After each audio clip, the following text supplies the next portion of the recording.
Welcome, everybody. Those of you that are on the Zoom meeting, as well as people that are following on Facebook Live. Tonight is the June 9th special board meeting for the Windsor Unified School District. And we will be going through our traditional agenda. So at this time, I would like to ask Jen to please do our roll call. President Heights. Here. Vice President Ahmad. Here. Trustee Adams. Here. Trustee Carnation. Here also. And Trustee Valenzuela. Here. Thank you, Jen. As we do as tradition, we'll do a flag salute tonight. So if you have a flag nearby, and if not, please honor the country by saying the Pledge of Allegiance. Ready? Begin. I pledge allegiance to the flag of the United States of America and to the republic for which it stands, one nation, under God, indivisible, with liberty and justice for all. Okay, thank you all. Dr. Kruger, do we have a report out of closed session from when we met earlier tonight? There's nothing to report out of closed session. Thank you. Trustees, do we have any agenda adjustments to the agenda, item 3.1 on our sheet tonight? Okay, seeing none. Before we get started and open for the public comment, just wanted to make sure everybody's aware tonight that we are not talking tonight about budget reductions or cuts to programs or staffing allotments or anything like that whatsoever. Last week we gave direction to Ms. Standring to build a budget that she will present to us next week. And then we'll have an open hearing on that budget that will be voted on June 30th and sent to the county office. So at this time tonight, we're not hearing discussions on programs or any cuts or any revenue additions, anything like that. But I did want to mention that we as trustees have received many, many letters of support for various programs in the district, the North Bay Med Academy and Windsor Oaks Academy, the support for the computer teachers and the librarians, and many other programs along the way. And we appreciate all that feedback. Trustee Ahmad shared that she asked all of those people that had responded to us to respond back to their state assembly and senators so that they could help support the federal government bailout that could potentially happen or that could help with our budget at the state level. So I do appreciate all the comments. I've read them all. They're in a file in my computer. I can access them again before our next meeting and read out the names of people who've shared information. I know that there's a petition on Facebook for the North Bay Academy program with thousands of signatures, and we love the program. It was just one of a list of many, many things that were considered and not really considered in depth at this time yet. So we will have more discussions about budget in the future, but we need to clear up some of the uncertainty on what the state budget will look like or what the federal budget will look like moving forward into the fall of this year. So thank you to all those that have shared notes, and you can continue sharing with us, but tonight is not the time to read all those public comments. Item 4.1 are the consent action items, and I'm going to ask Trustee Ahmad to work through the 4 different consent items for us. Great. Okay, so turning to item 4. I will move to approve the following consent action items. We have item 4.1, consideration of approval of Ridgeview Builders Incorporated contract for remodeling the locker rooms at Kelly Comeka. Item 4.2, consideration of approval of Ridgeview Builders Incorporated contract for restroom addition at Brooks Elementary School, room 25. Item 4.3, consideration of approval of Windsor High School quad improvements using California Multiple Awards Schedule 4-9-78-0089B for KYA Services LLC. And then I'll just read the proposal. I've already gone too far. Proposal number 1-2-19620. And then finally, item 4.4, consideration of approval of award of contract to Stronger Building Services for the 2020 district-wide roofing project. I will ask for a second and then we'll open it up to discussion. Do we have a second? I second it. Okay, is there any discussion? Go ahead. I had a question on 4.3, and I'd be interested to hear from Ava and Anna. And maybe if someone has it available, we could show the rendering. I have it here. It was one of the attachments to item 4.3. Can anybody pull that up on a share screen? And I'd be curious, Anna and Ava, if you've had a chance to look at that. There's some artistic renderings of what that quad between the multi-purpose building and the locker room building, I'll call it the big gym building, would look like. And I'd be curious on any feedback you'd want to give us about that. I can go ahead, Ava, first, if you don't mind. We brought it to Ms. Ziegler, actually presented it to our Senate forum a few weeks ago. So we got a lot of student feedback on the design and like the potential layout for the quad, and it was really well received. I think a lot of students are super, super excited at the possibility of getting some more landscaping done because it is such a kind of a dry patch in our school. The only thing that we really talked about were talking about the benches and how all of the benches on our campus are the plastic or the metal benches. And we were brainstorming a little bit about possibly getting stone benches or something that would maybe match the stone and work within the design, and then the boulders. So something to make it more cohesive so that the picnic tables didn't stick out. But other than that, we were really loving the idea of it. Yeah, I mean, I thought it was a really good plan, and for next year it would be really cool. Thank you, Anna. If I can make a quick comment, I've seen like many possibilities for what this plan could be. I'm not exactly sure what this final one is that is being discussed. I've liked all of the proposals I've seen. The only comment I would make is that one of the high school clubs, the Committee for Change, wanted to include possibly some sort of way of incorporating some garden life or something to kind of promote some sustainability and to kind of be able to more effectively use the space. So that's just something I'd like to add. Thank you both.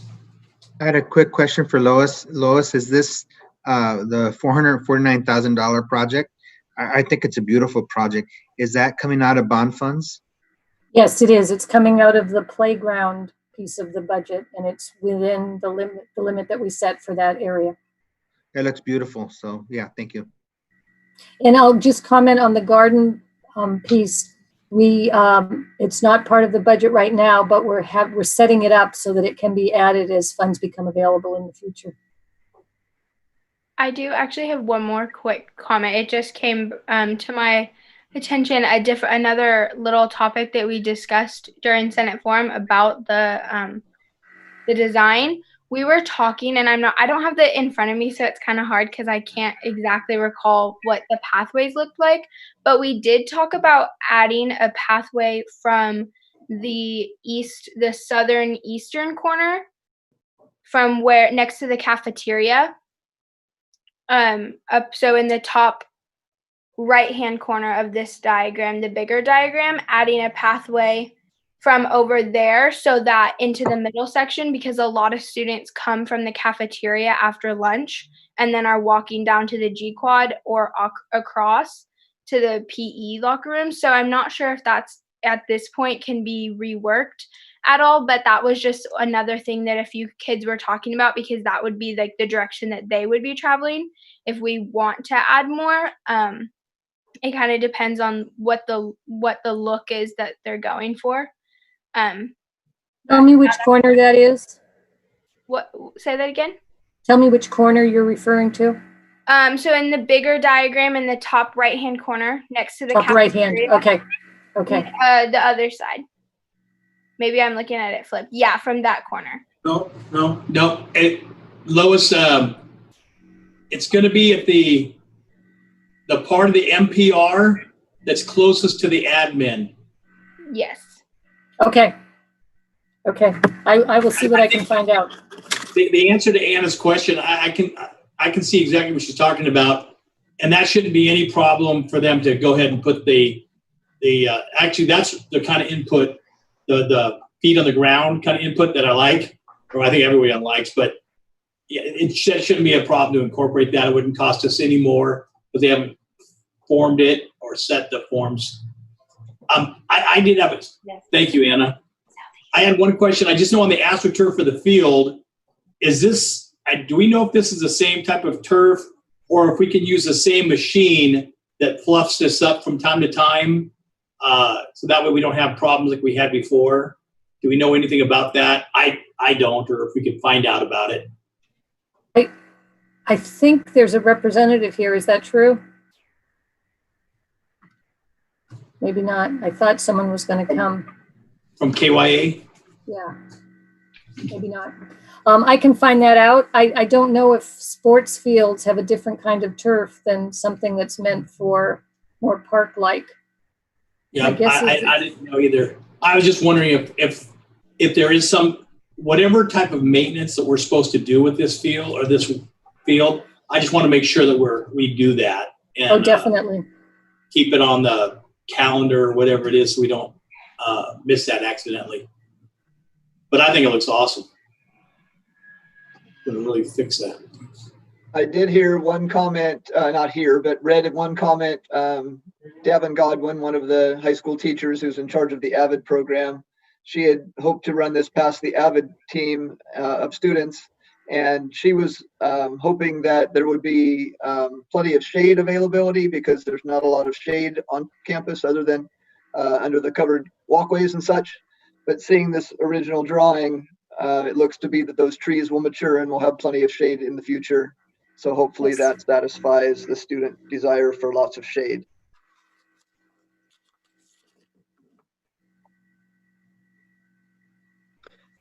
Okay, any other comments or questions about the consent action items? Items 4.1 through 4.4. Okay, so we have a first motion by Trustee Ahmad, seconded by Trustee Carnation. All those in favor of approving consent items 4.1 through 4.4, please say aye. Aye. Aye. Any opposed?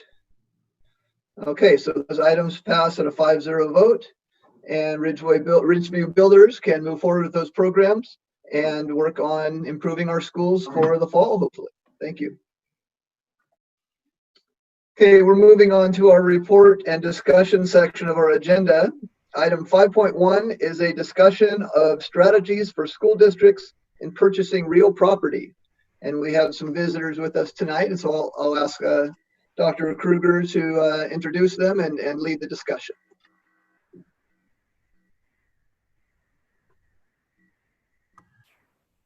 Actually, I'm going to turn it over to Lois, but I will enter into the conversation by saying that we have been spending a lot of time on budgets or on the lack of funding for public schools and how we have to work on our budget to reflect potential budget adjustments and cuts. However, it's really important for us also to remember that there's a revenue side of a budget. So one of the things that, as a follow-up to an asset management presentation from Government Financial Solutions did back in May, a follow-up was to also look at property management and how that can, even though it feels like an awkward time to talk about it, it's sort of the balance of what considerations can be made into the future for potential revenue sources. So with that, I'll turn it over to Lois and Lori. Well, you did a great job, Brandon. Thank you. I'm just here to introduce Lori and Matt, who you all know, and they're going to go through a brief description of some of the opportunities that school districts have that other purchasers of property don't have. So I think it's important information as in the future you all contemplate the idea of the district purchasing land. Good evening, everybody. Matt Kolker of our office is here with me. And Matt, maybe you'll show the screen, the slides, because I find it's a little easier for me to watch the people on the slides if you do it as opposed to me sharing the slides.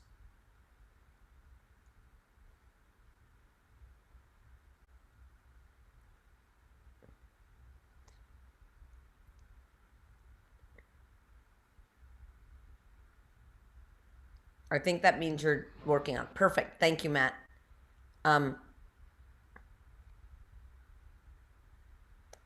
Okay, so here we are. Everybody can see the cover page, and we know it's June 9th. So this is a very brief presentation, but as the superintendent said, it's a follow-up to a prior discussion where we talked about asset management, looking holistically at the real property assets that the district has. And one of the subtopics was real property acquisition strategies. So we were asked to come back tonight and go into a little more depth. So if we'll go to the next page. We're going to give an example and then have some discussion items. And then this material was provided to district staff, but it was somewhat late in the day, so I don't think board members, you've received it yet, but it's available for you. I'm assuming it'll be sent via email to you, and it includes for reference the April 21st presentation. So let's go to the next page. So you might remember we have government attributes that we can utilize in purchasing property. We can do things that no private party could do and no nonprofit could do. And then in addition to that, we're also a nonprofit. So we have attributes that are helpful to a property purchase because we can accept tax deductible donations.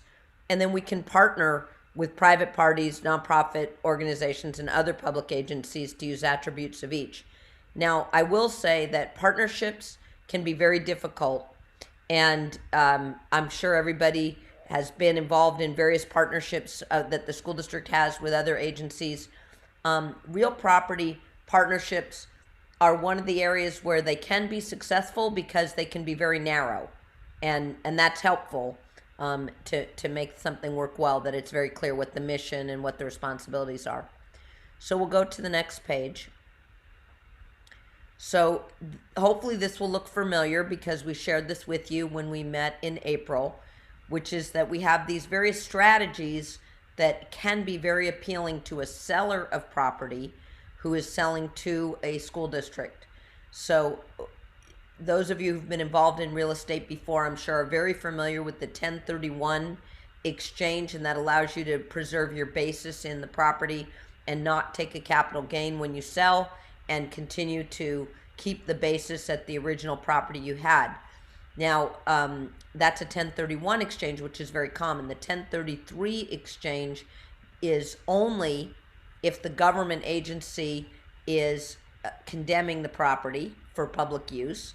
And so we have something we call a friendly condemnation, where we agree that we're purchasing it under threat of condemnation so that the seller can take advantage of Internal Revenue Code 1033. Now, a friendly condemnation is a normal business procedure, and it's really up to the seller if they want to take advantage of that. And so we work it all out with their tax advisor if that's one of their choices. Another is reinvestment in municipal bonds. So one of the questions we always ask when a school district we're working with is buying property is, what does the seller intend to do with the money? Very often they want a place to park the money for a short or long term. We have the ability to issue tax exempt bonds, and we can do a private bond, not just like the public sale of bonds like we do when we sell GO bonds, but we can actually custom make a bond. And that is often very helpful when we're buying property that has more than one seller, because one person might want to do a 1033 exchange with their share of the proceeds. Somebody else might want to carry back paper because they don't need the cash right now and they want it later, etc. There's many different ways to do this, and I'll talk a little bit more. But I have found that's particularly useful when we have more than one seller. And I know that some of the property we're considering purchasing has more than one seller. So the opportunity to help people with their individual tax consequences from the sale is something that's a real plus that we can do. And then finally, a seller can donate a part of their property. Now, you know, people don't necessarily want to donate the entire value of a property, especially if it's appreciated a lot and they're expecting to make a profit. But very often they have plenty of appreciation and they might be willing to donate a portion of it, especially given the benefit in terms of tax reduction. So let's go to the next page. Lori, if I could have you pause for a second. So let's do a little hypothetical. If we have somebody that we're considering purchasing property from, and there may be multiple owners of different parcels, as you mentioned, is that something that when we make an initial offer or initial investigation that we refer them to these items, or should their legal counsel help them with this, or would you become involved as an agent for us? Yeah, our firm, we're your fiduciary financial advisor. That's our role. And I emphasize the word fiduciary. We've talked about that before. Our allegiance is only to you, of course. But we would participate with your real estate negotiation team that usually involves a facilities person and legal counsel, as well as us. And everybody has their role, right? The lawyer's making sure that everything is done according to Hoyle. We have a lot of ideas about how to structure the financing and the purchase so that it's beneficial to the seller. Because if we make it beneficial to the seller, we can share in that benefit as the school district, right? A lot of times we split the difference on the beneficial things that we bring to the table. And then the facilities person is important because there's a lot of due diligence with a property. I've had districts, believe it or not, I had a district that had a school site that they'd owned for 30 years before they were ready to construct a school on it. When we started constructing a school, they found a spoon that they thought had been dropped by somebody on their way to the 49er gold rush. And then we had a historic site and everything came to a screeching halt.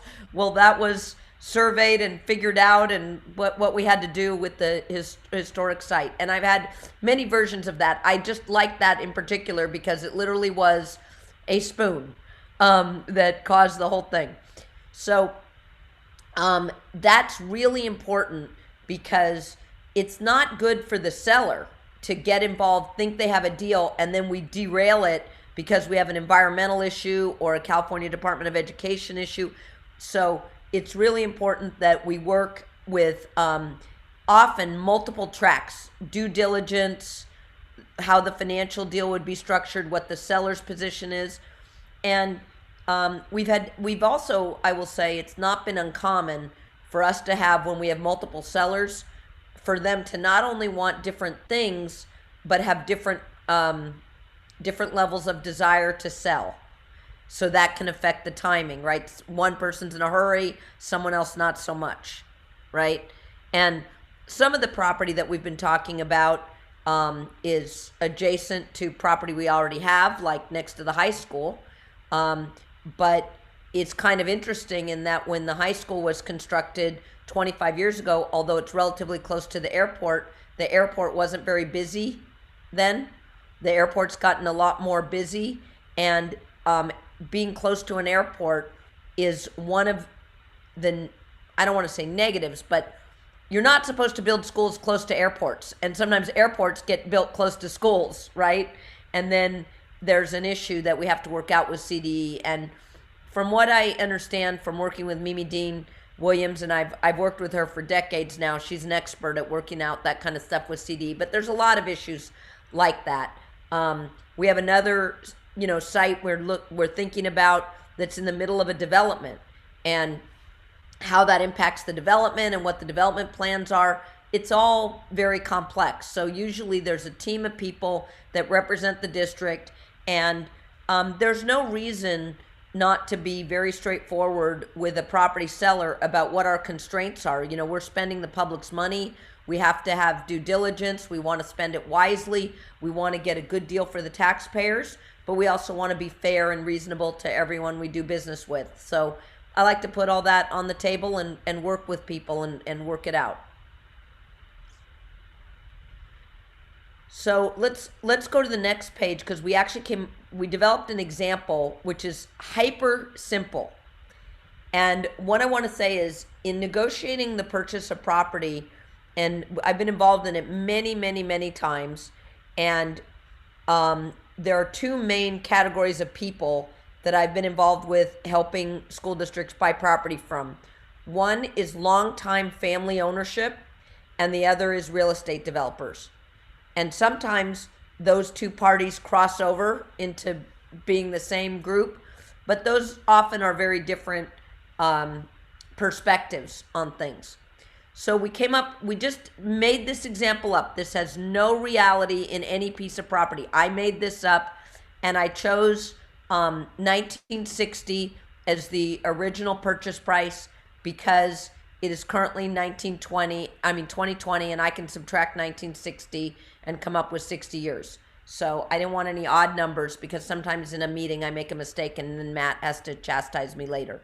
So this is not a real example, but let's just say we had a piece of property that an owner purchased for $250,000 in 1960, and now it's worth $5 million in 2020. They're facing a capital gain of $4,750,000. Now they're going to be taxed on that. They have the federal capital gains tax rate, they have the net investment income tax rate, and then they have a California tax, which depends on their bracket. So depending on what bracket they're in, there's a graduated set of rates that applies, but we're just assuming for purposes of this discussion that we have a wealthy person who's going to be taxed at 13.3%. So let's go to the next page. So then we said, okay, they're facing probably excited to get a capital gain of $4,750,000, but they've got to pay federal capital gains tax and the net investment income tax, which is a California tax, and then the effective California tax rate. So then they have $2,987,750. Let's call that $3 million, and they have a little under $2 million of total taxes to pay. And what I will say is, depending on how experienced sellers are, these things are often quite a shock to them about just how much taxes you have to pay when you sell a piece of property that you've owned a long time. So let's go to the next page. So the first thing we said is a lot of times when we have a piece of property that's been owned a long time in a community, the people involved are community members, and they're excited with the idea that their property will be part of a school or part of a school facility. So it's not uncommon at all for them to be willing to give a charitable donation. So in this case, we assume that the seller would be willing to give $500,000 in a donation. That reduces the capital gain that's taxable, and then we show the tax there. And so you can see now the tax goes down to $1.5 million. Now what they are doing is they're giving up about $300,000, but the school district is gaining about $500,000. So for a lot of people, they like that bargain. They want to do something for the schools, and they like having that effectiveness. Okay, let's go to the next page. So now we get a little more deeply into this. And this is where we do an installment sale on top of the charitable contribution. So we took that example where they gave us it's a $5 million property. They gave us $500,000 of it in a charitable contribution.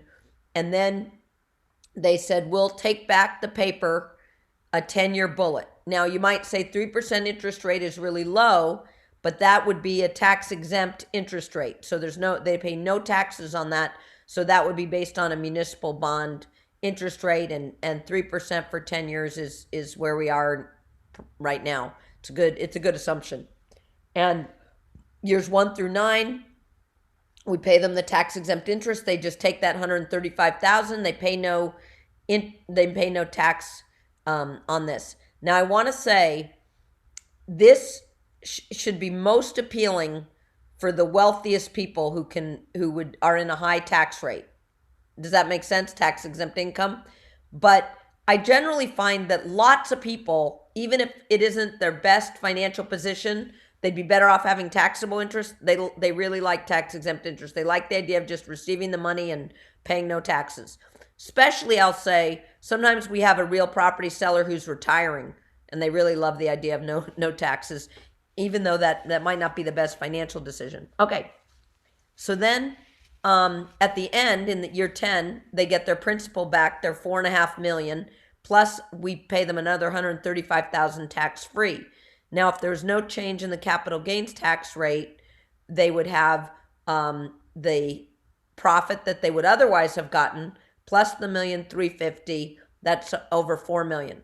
Now, the capital gains tax that they were going to pay in year 0 is now being paid 10 years later. So the deferral of that is worth over $400,000. Now, in addition to that, if they did think they wanted to buy more real property, you could defer the liability more by doing a 1033 exchange, not at the end of 10 years. They'd have to decide that earlier on. But we have had people where they took some of it in carrying the paper back and getting the installment sale treatment, and they did some of it as a 1033. One of the beauties of this is that we can work with sellers on what works for them. Now, why would we go to all this trouble? Well, our goal in doing it is to lower the purchase price and have it be a little bit less expensive for us and have the seller end up with more money in their pocket. Now, having done these transactions many times, I will tell you, I've rarely been able to make this kind of a deal work by talking to the seller. I usually have to talk to the seller's tax accountant. So what will happen is the seller will say, I just want cash. And then I'll say, well, could I talk to your CPA? And then these things are so unusual that often the CPA has never done them. So we kind of support them in looking at the tax code and understanding where it will fit for their client so that they can actually make a proposal to us about which of these features they think would be beneficial. We don't want to be giving them tax advice, and we don't want them to feel that they have to reveal anything about their personal tax situation to us. We just want them to take advantage of these opportunities as much as possible because in essence, it brings a federal subsidy. So think about it this way. If you were going to buy a $5 million piece of property and we said we can get a federal subsidy for 9% of it, you'd say fill out the paperwork and get the subsidy, right? Well, that's what this idea is. Okay, let's go to the next page. So that's all I really had for tonight. I want to give you a chance to discuss it as much as you'd like. I know, Mr. Heitz, that you may want to move the meeting along, and that's fine. We're here to answer questions or just to listen to any discussion that you want to have about this. But this was really just a follow-up to our April meeting. One question I have is, if there's another interested buyer and we're competing to see who gets the property more or less, do some of these tax deferrals really increase our chances, you think, as opposed to another buyer having that happen? Well, I'm going to say, first of all, technically, we never have to lose out to another buyer because we have the right of condemnation. And so I say that technically, right? I mean, it's not a very friendly thing to go out in the community and take real property away from other people. But there are places you can imagine in urban places that are built out where school districts have had to take property because they have nowhere else to build a school. But that's very rare in California. So usually what I find is I've never had a seller stop working with a school district on these ideas and go to another buyer because we're a good buyer. We have our bond funds. We're not going to be unable to close. It's just a matter of striking the right transaction. And the purpose of striking the right transaction is to have a win-win. So my experience is it's easier to close. And I can't recall a time where we lost a property in the way that you're describing. I will say that one time I had a couple that was selling property that their parents had bought next to a school with the specific idea that the school district would want it someday and buy it.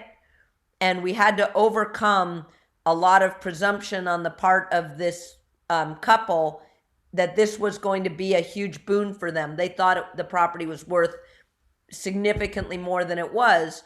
And one of the things that we had to work through with them is that as a public agency, even if we wanted to give them more than the value of the property, we're prohibited from doing that. We have a fiduciary responsibility to spend our money wisely, and we really can't pay above fair market value. So these strategies start from, let's get an understanding of what fair market value is. And then once we know that, how can we reduce the cost to the school district and increase the net cash to the seller? And I would say increase the net cash, but increase it in the way that they want it. So I had one seller who I asked him, what will you be doing with the money? And he said, I'm going to put it in the bank. And I thought, well, we got something safer than that, right? Lori, I have a question for you. You mentioned earlier talking about people they can partner with school districts and what have you.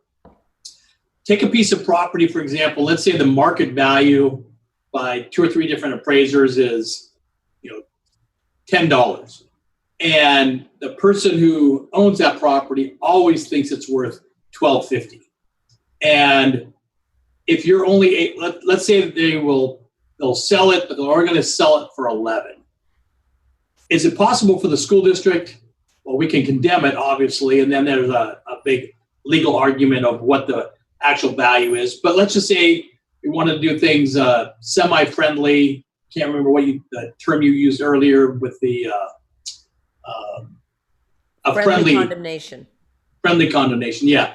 So let's say, can we partner up with anybody and says, hey, school district, they're going to come up with $10. The partner is going to come up with the other $1 to make it 11, and then that partner says, hey, I'll donate it to the school.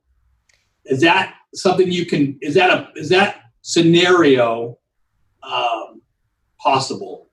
Yes, but it doesn't have a lot of tax advantages for the donor. In other words, the donor will have put out $1 million, and then they'll donate $1 million of value to us, and they'll get a deduction just like they would on any $1 million donation they would make.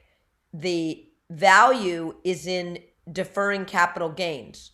So a better scenario that's kind of like that would be the partner has appreciated stock and they donate the stock to us, right? That has an appreciated value of $1 million, and they get $1 million tax deduction for stock that only costs them $250, right? So part of it is a little bit of working with the Internal Revenue Code. Does that make sense? It does. I understand what the answer you just gave me. That's for a normal partnership type of a situation.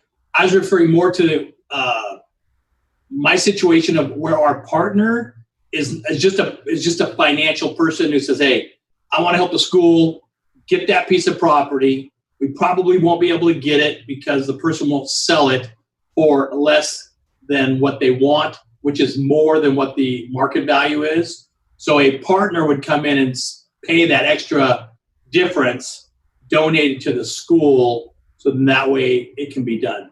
Does that make sense? Sure. I mean, look, people donate money to school districts all the time, but they don't necessarily, I don't have a lot of experience with them donating big money, but sure, if somebody wanted to, and for example, I had a development that had a school site right in the middle of it, and the school district was required to buy the school site, but there was a couple interesting things. One, the developer had been required by it was a county government in that case, that he was only allowed to sell the building, the site for his cost plus inflation. So he actually took a below market cost because it was the rate of inflation, not necessarily the specific real estate value of that site. So that was a good thing for the school district. But then, because he was building homes, he wanted the school to be really first class, and the school district only had so much budget for construction, and the developer donated $1 million to build the library and have a really nice library. and the district offered, I don't even remember it being something he asked, to name the library after him. So those are the kinds of things that come up when people just start talking about what's really important to people. And one thing about people donating is I find that people have all kinds of reasons for donating. Some of them are business, but usually if you're donating, there's some other motivation besides just the tax incentive or the fact that it won't cost you dollar for dollar. You know, there's something about that school, that site, that community that is motivating to you. And so that's part of the reason that we have to have these conversations, so we can find out what is going to be motivating and what is going to be good for that donor, as well as good for the school district and the community in the long run. Because I've also had the opposite. I've had on two or three occasions, a school district receive a donation of a piece of property that was very hard to use. And it was restricted, so they couldn't sell it and they couldn't use it for something else. That can be a tough situation. Like, I've had it 2 or 3 times where a farm was donated, and the idea in the donation was it was supposed to be kept as a working farm to teach kids about the farm of yesteryear. And the family had a lot of connection to what it was when they were growing up or whatever. And it wasn't sustainable because the district didn't have a educational program that was worth the maintenance of such a site to learn about farming in the 1950s or whatever it was. And I could tell you some humorous stories about the milking the cow and all that. But that's come up. I think I've had 2 or 3 districts receive a farm with a restriction like that.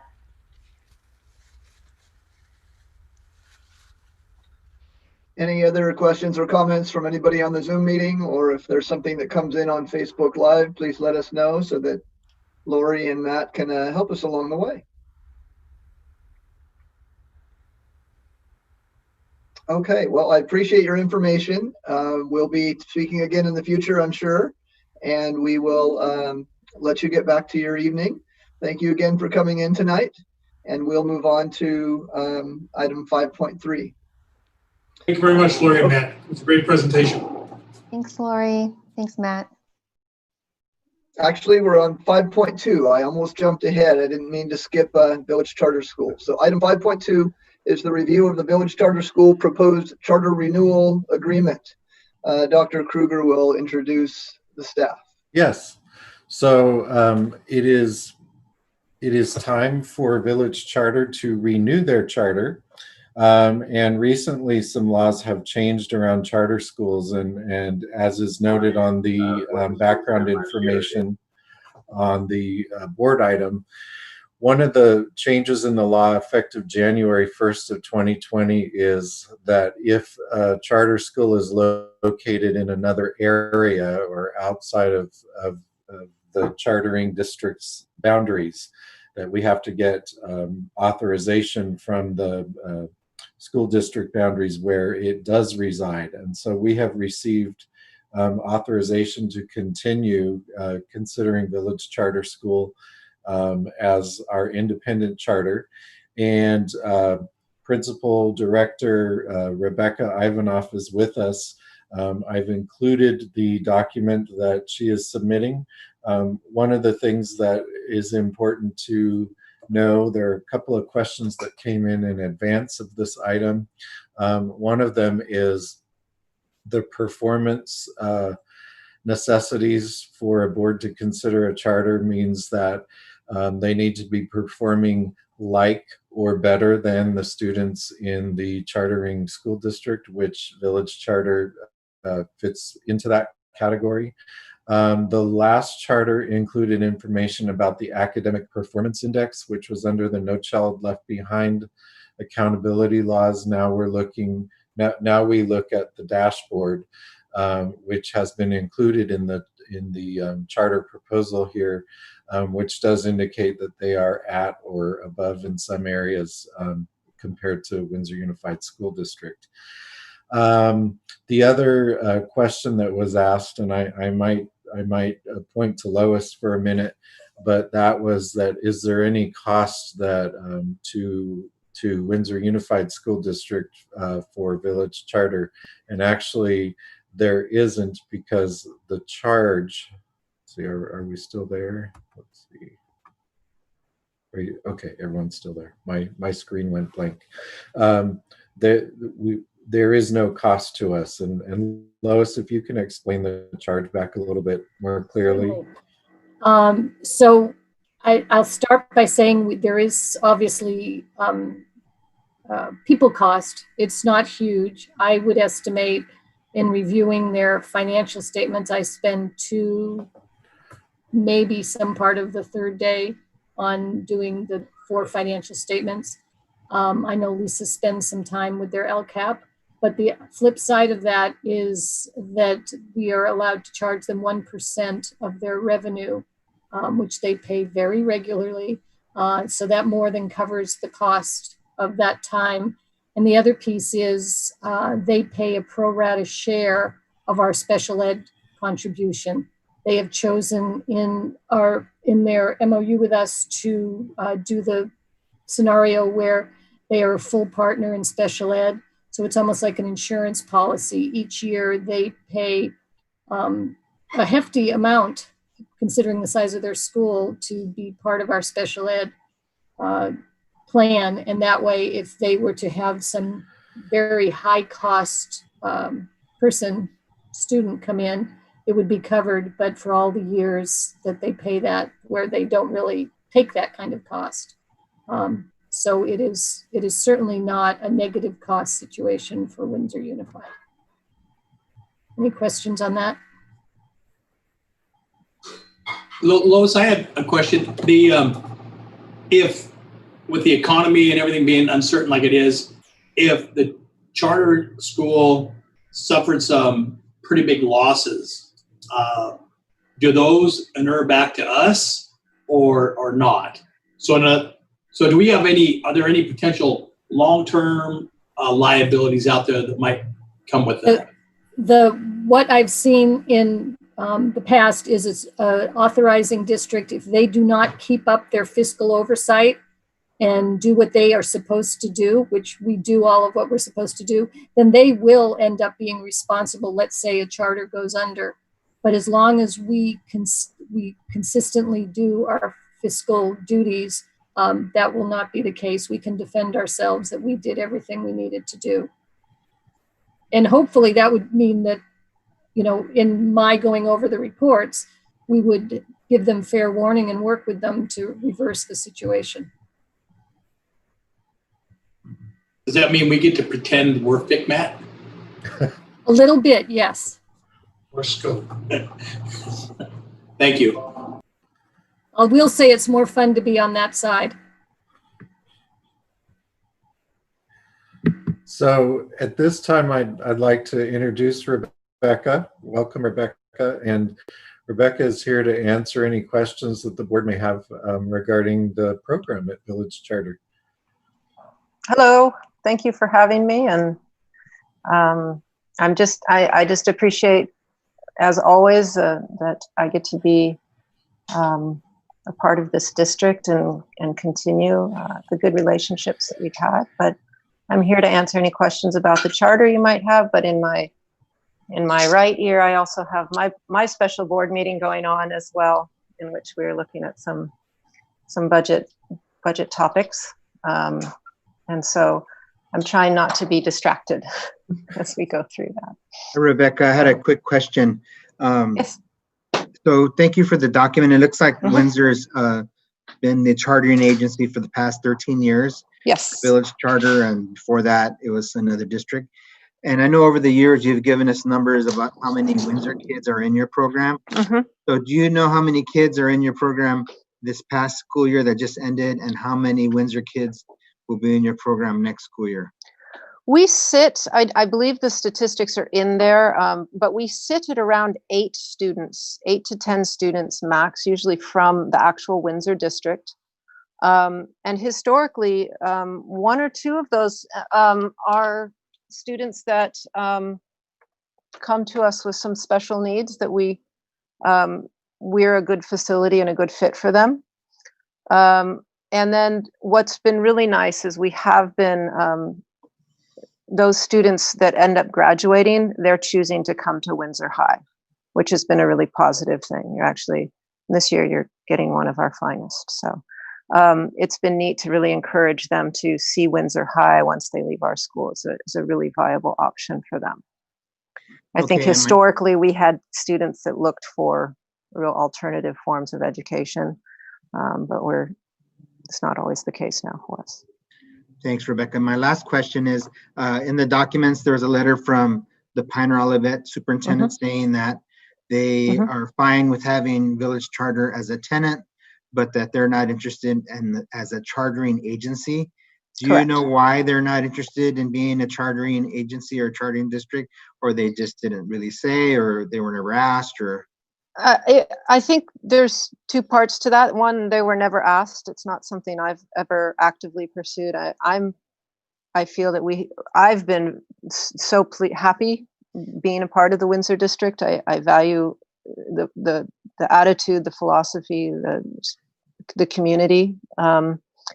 So I wasn't asking, but I also know that they hold, most of their schools are charters. They're dependent charters. And I wasn't looking to be part of, be a dependent charter and apply as such. So it wasn't something I even asked. All right, thank you very much. I'll jump in a second here. Welcome, Rebecca. It's good to see your face again. I wish we Good could to see be in person again, but that's not possible. It's just, it's been hard. I've worked with some of your teachers in the past in education and helping them become teachers and things like that. And I know that the model of your school is a much more hands-on and project-based learning model. How did you manage the shelter-in-place order and the distance learning? Were you able to make that successful, or how did your staff manage that compared to most districts? Well, I would love to brag because Please do. Yeah. I don't want to say they shocked me, but I was so impressed with what they stepped up and did. We have one of our more senior teachers that does not even have an email, and she immediately got onto a Chromebook and hosted Zoom meetings. We continued our art program, our music program, and we had, from start to finish, every student attend every Zoom meeting for all of our classes, even through our middle school classrooms. And I would ask them every week, are you sure you're getting 100% attendance? And they said, yes. And we held true to our curriculum as best we could. Even our kindergartner teacher, she was hosting morning circle every morning with her kindergartners. I did send Brandon. I sent you and Lois, and I sent you just some images of some of the work they did, and work samples. And then I also included just our one of our not so final drafts of our yearbook that would be coming out, because I think you can get a sense if you get a chance to look at that. Maybe they can forward those images to you of just what they've been doing all year and then through this time. They actually even completed the yearbook remotely, and they postponed the publishing of it to include all the way through Friday, our last day of school. So I have a 13-year-old, so I have a student that's in the middle school classroom, and she was busy. She was busy, but she was happy. She was seeing her classmates every day in some capacity. And I was shocked, to tell you the truth. I was what, pardon? I knew they were going to pull it together, but I didn't think they'd pull it together as well as they did, given all that I was asking them to do and the type of curriculum we typically, how we run our school. We even did our creek cleanup. Our students went out in their immediate neighborhoods and they cleaned, and they did garbage pickup, and we took pictures of it, and they they did math projects around it, they did writing projects around it, they did art projects around it. So we were able to continue with what typically is a fundraiser for us is just an academic and physical and social project. So they did it. They're not looking forward to doing it again if they have to. I will tell you that. They really miss the kids. But I'll jump in. Rebecca, it's good to see you. Good to see you. I actually had I had the same question as Eric. I wanted to know how the distance learning went, but you answered that. And I think you just, it sounds like it went really well. Congratulations. I am so proud of them. I really am. It's a challenge when you are not a technology-based school, but we passed out every Chromebook we had. And we made sure everyone had what they needed. So yeah. So another question I had, just because so many of our community members have been watching our board meetings now that they're on Facebook Live, is if you could just talk a little bit about your school for people who don't know the philosophy and the teaching model and kind of how big it is. Just a little intro of what you do. Well, we're a fairly small K through 8. And the main focus of our school and how we approach things is we're developmental in our teaching practices. We really do try to meet each child where they're at any given time. We do teach in multi-grade classrooms, not combos. We try to make sure we have at least 3 grade levels in a classroom. If we can't do that, it's because we have some bizarre kind of ebb and flow in our numbers and peaks and valleys that sort of skew us so that we have to go to a combo class. But if we do, we're making sure that we're spending a lot of time with another class that has that broader range. Art, music, dance, fully integrated all through the grades, start to finish, every day. With also a very strong focus on academic progress and growth. But in a non-competitive setting, in a setting where students are really working hard to do their own personal best. The other big focus is on being a steward of the environment, being a student of the broader community, not just our community, but how do we reach out and support, the Sonoma County, the world? How do we take care of each other? Life skills, mindfulness practices, all of those things are just, it's what we do every day with our students. I always say my main goal, and I'm a parent, and my main goal is I want my child to be a good human being. I want my child to know what's going on in the world. I want her to be active. I want her to be compassionate. And I think that we try to work with our kids every day in an environment that supports that. So I think that if anyone ever checked out our website or anything, you'd get a really strong sense of who we are. We're a very diverse little bunch of kids. We serve people from all over the county. We're also inclusive in our education. So if somebody has, kids are included start to finish in all of our classrooms, regardless of their abilities. We don't pull them out. We don't separate them. We all have our strengths and our weaknesses, and our kids grow up learning about those.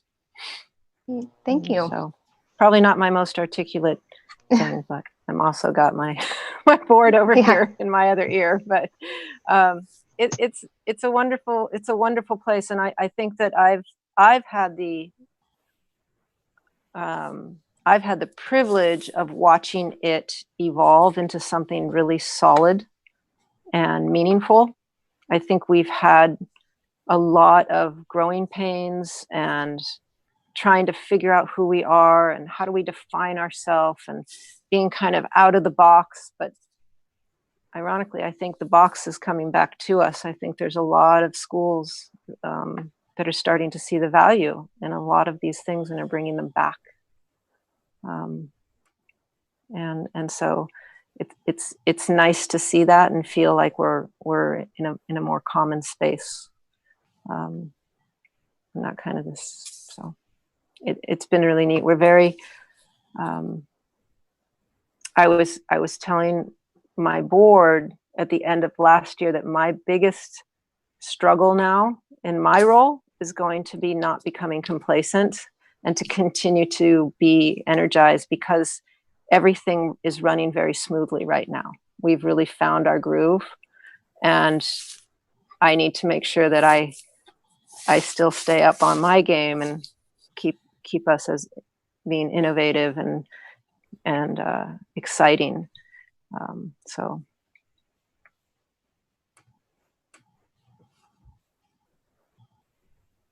Well, thank you, Rebecca. If there's any other comments or questions from the panel on Zoom, or if somebody on Facebook Live gets noticed, we will let you know. But that was very eloquent, and I appreciate your passion. No, it was well. It came across very well to me. I like to see the passion and the respect you have for your students and your teaching staff. So thank you for doing that tonight. Well, thank you. Look forward to a good continued relationship for years to come.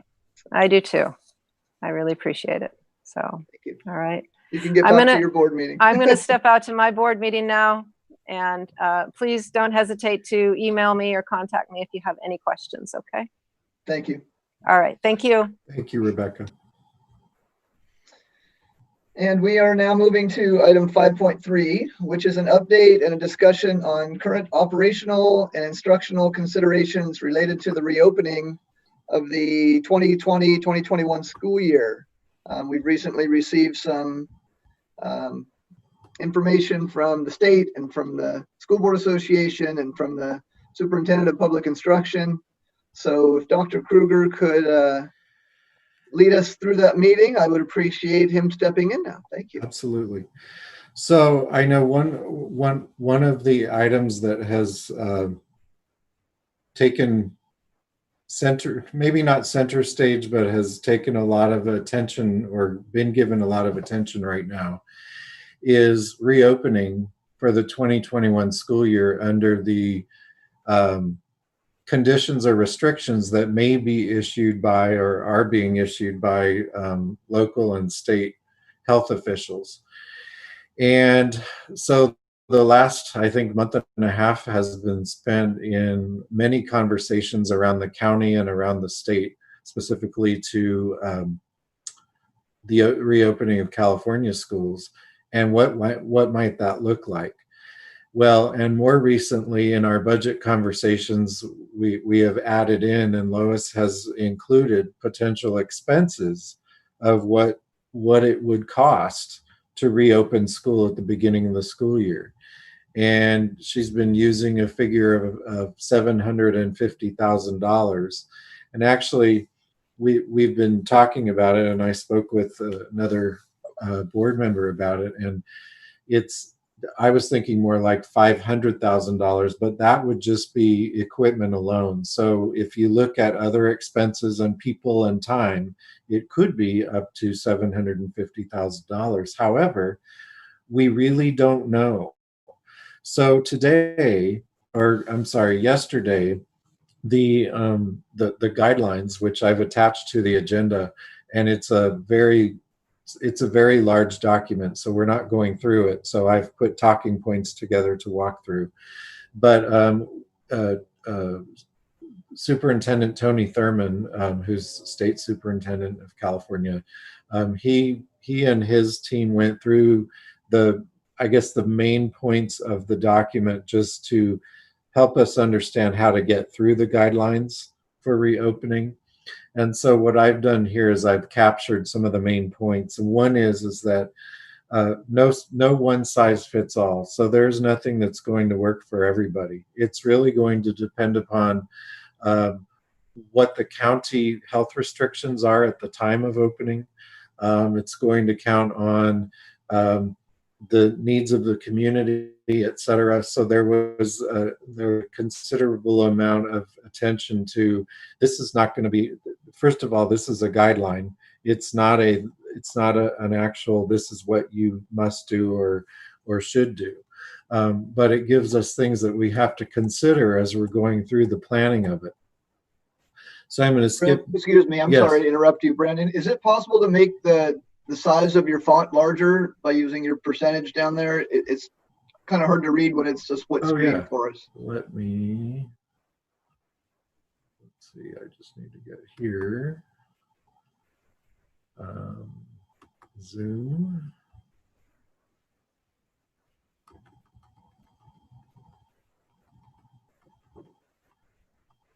Let's try this. Is that a little better? Yes, thank you. I don't have to bring Sure. my computer as close now. Okay. And my spell check keeps telling me accommodations is spelled wrong, so I'm just going to take that out until I could correct it. But so the next part of what we talked about is the health and safety checklist. It's a very comprehensive list, and we really have to use it again based on orders issued by, in our case, the county public health officer. And we have to look at what are our local conditions. We have to look at what is it that we need to plan for potentially if we get a spike or we get a case at a school.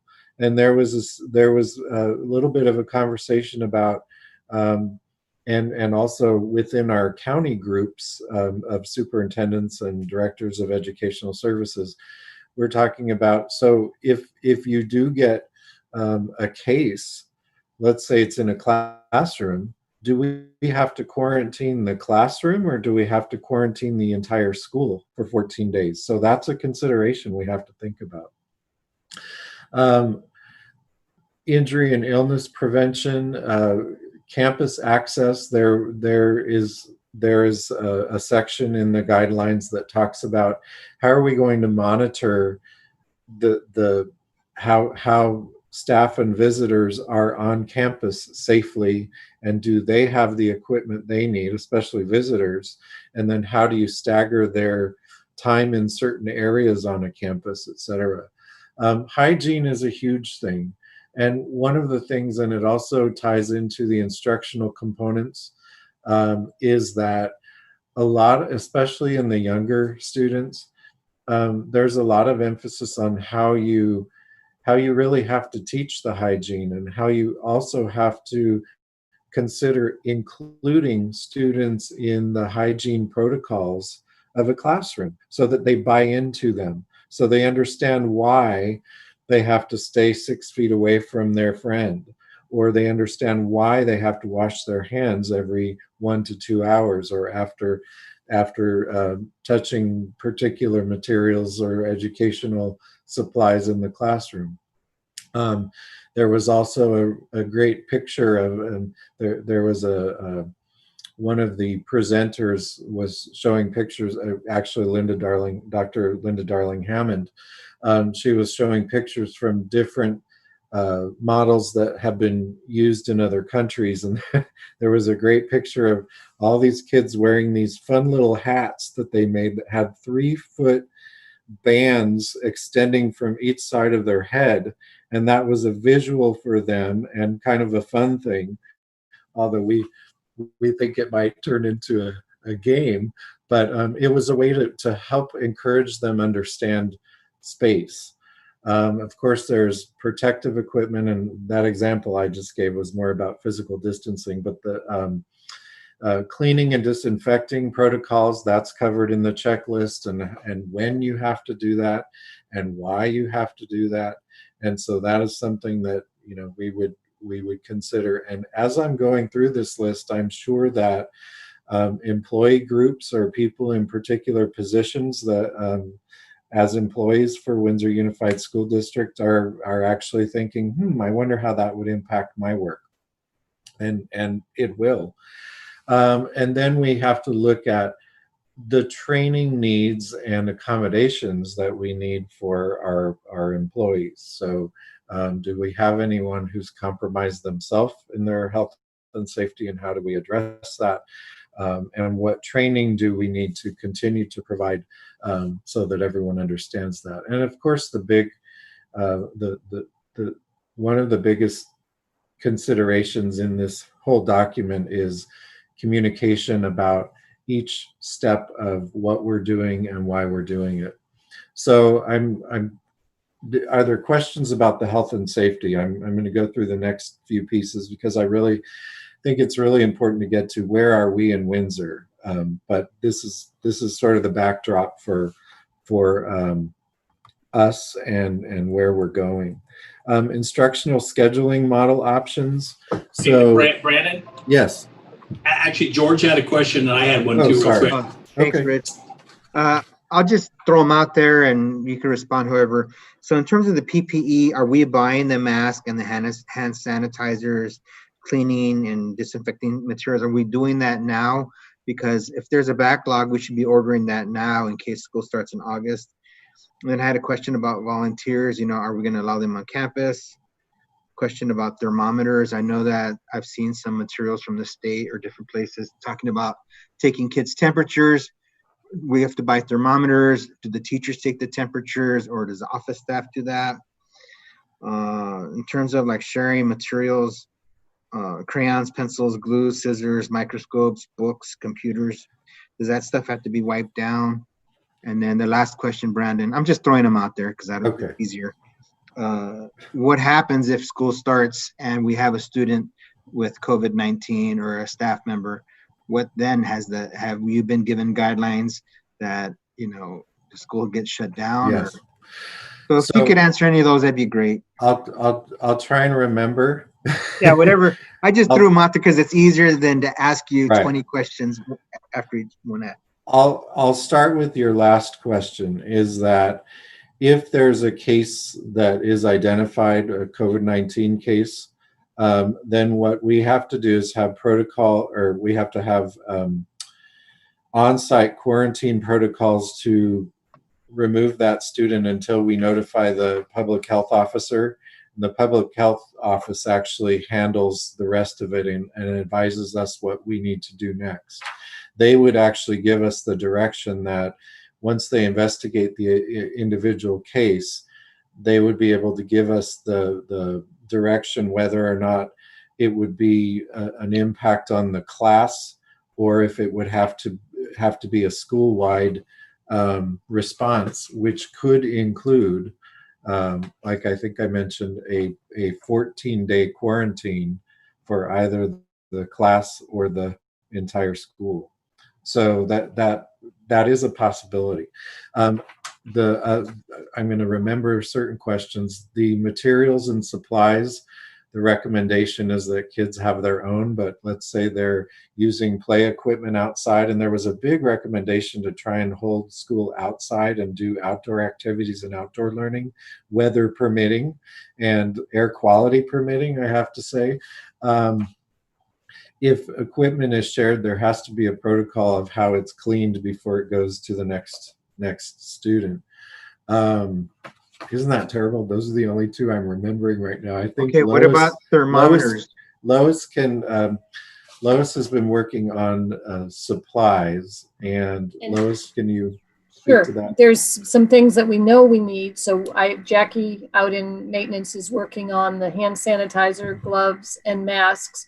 And we've already started working on setting up plexiglass separations at all the offices, because we know that'll be something that's needed. So we're doing whatever we can up front. And I did hear, and I don't know the details, that there's something about the state providing some of this PPE, but I haven't had a chance to look at the details about that.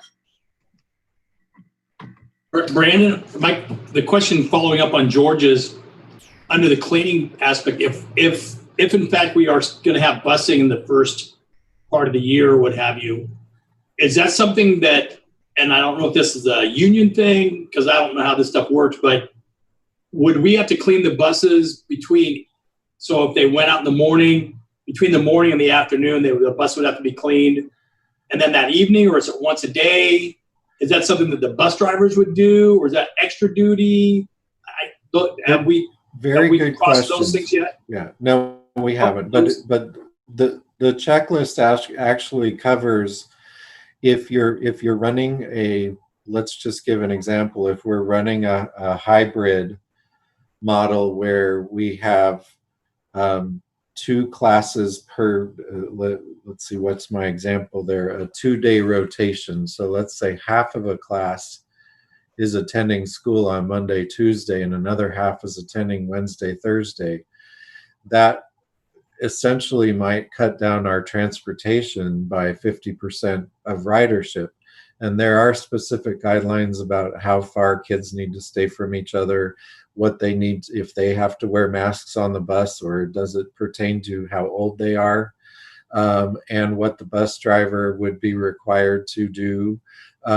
As far as temperature taking, that's something that's on there as a consideration. We actually haven't gotten to that point yet, but we had talked about there were questions that we had talked about after viewing the presentation about who would be administering random or regular temperature checks as students got in, or how do we stagger schedules so that the third graders come at 8 and the fourth graders come at 8:30 and the fifth graders come at 9. I mean, these are just all general ideas that are something that we're continuing to talk about, that the guideline does have, or the checklists do have us talking about. So that there's no specific answer, but we would absolutely be working with CSEA to determine what is it that is necessary for this, for example, a hybrid to work, and what kinds of health and safety protocols would be needed in all environments, both in school and in transportation areas. Lois, you had your hand up a minute ago. Did Brandon answer for you, or did you want to add something? I just give a little more specific with our bus drivers. They currently clean their buses as needed. They all have 7-hour days. That's something we set up a few years back. Not all routes take 7 hours. So many of them have extra time in their day to do that sort of thing. So it could work really well, especially if they're driving fewer students per route, that they could be responsible for that cleaning that we need to do between routes. And I'd like to just kind of make a string of comments here. No answers needed, no responses necessarily needed, but we did receive an email from a community member talking about wanting the students to come back. And as a teacher, believe me, I don't think there's anybody that wants to be with their kids more than the teachers do.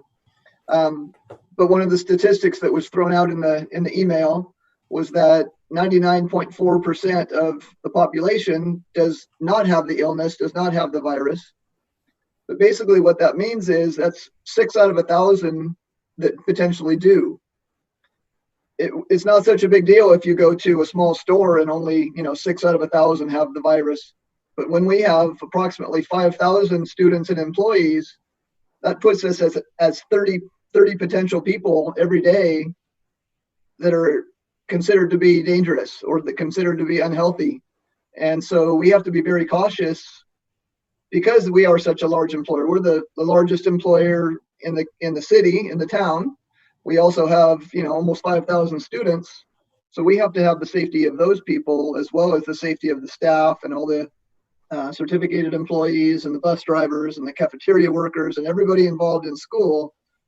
We have to be very cautious. And I know that families want to get back to their regular routine and the kids want and need to go to school, but we also have to be very cautious since we are so large that we're being extra vigilant. So I'll leave it with that. Okay. Of course, everybody's wondering about and thinking about, so what would school look like? And really what we're thinking about is, or what we have to think about, especially with the no one size fits all, is if we were given orders from public health officials to, have the most restrictive measures in place. Let's say that we were in a phase 2 in the county, then we would need to do something as restrictive as possible, which includes the possibility of distance learning. Now, distance learning is not, it it creates its challenges, and we'll talk more about some feedback we've gotten as Lisa shares more updated survey results. But in the county, there are a number of conversations going on right now about options that we would open with, and they're very similar to what we may have talked about before. But option one would be this concept of, as is on here, a 2-day rotation blend. Another option would be, which the 2-day rotation could have half of the class. There's also an option of maybe having full classes and having cohorts, all students wearing masks, but you group them in cohorts of 4 or 5, so you're able to measure the health and safety of a small group, but you're spreading the groups apart. So there are a number of conversations that are happening, but the other part of the conversation that other districts are having is, if we serve students in a hybrid model, how do we actually get to the students who need additional services, like students that have special services under an IEP? Can we bring them in small group settings with social distancing and different measures? So there are a lot of things going on in conversation about what would it look like. And then just moving down, there's the essential planning the planning considerations about looking at different schedule models. There was a speaker in yesterday's webinar who actually has been in, it's a private nonprofit educational organization for early childhood, actually, in Los Angeles County. They never closed during COVID, but they had the ability to follow the checklist measures, even though it took them, you learn as you go. And that was probably some of the most spoken words from this individual was, we learned as we went along, and so we adjusted as we needed to. But she was talking about the different schedule models and the staggering of classes, et cetera, that people have to look at.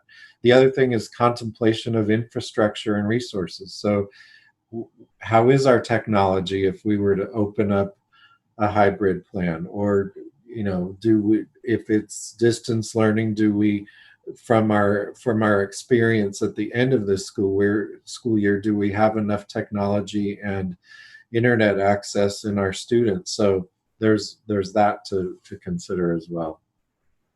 Instructional considerations, I won't go through them, but everything a teacher wonders about and a paraeducator wonders about in certain situations is how to get all of the instruction in, and how do we sort of plan ourselves and plan our lessons and objectives, et cetera, because it is going to look different at the beginning of a school year than it has at the end of a school year.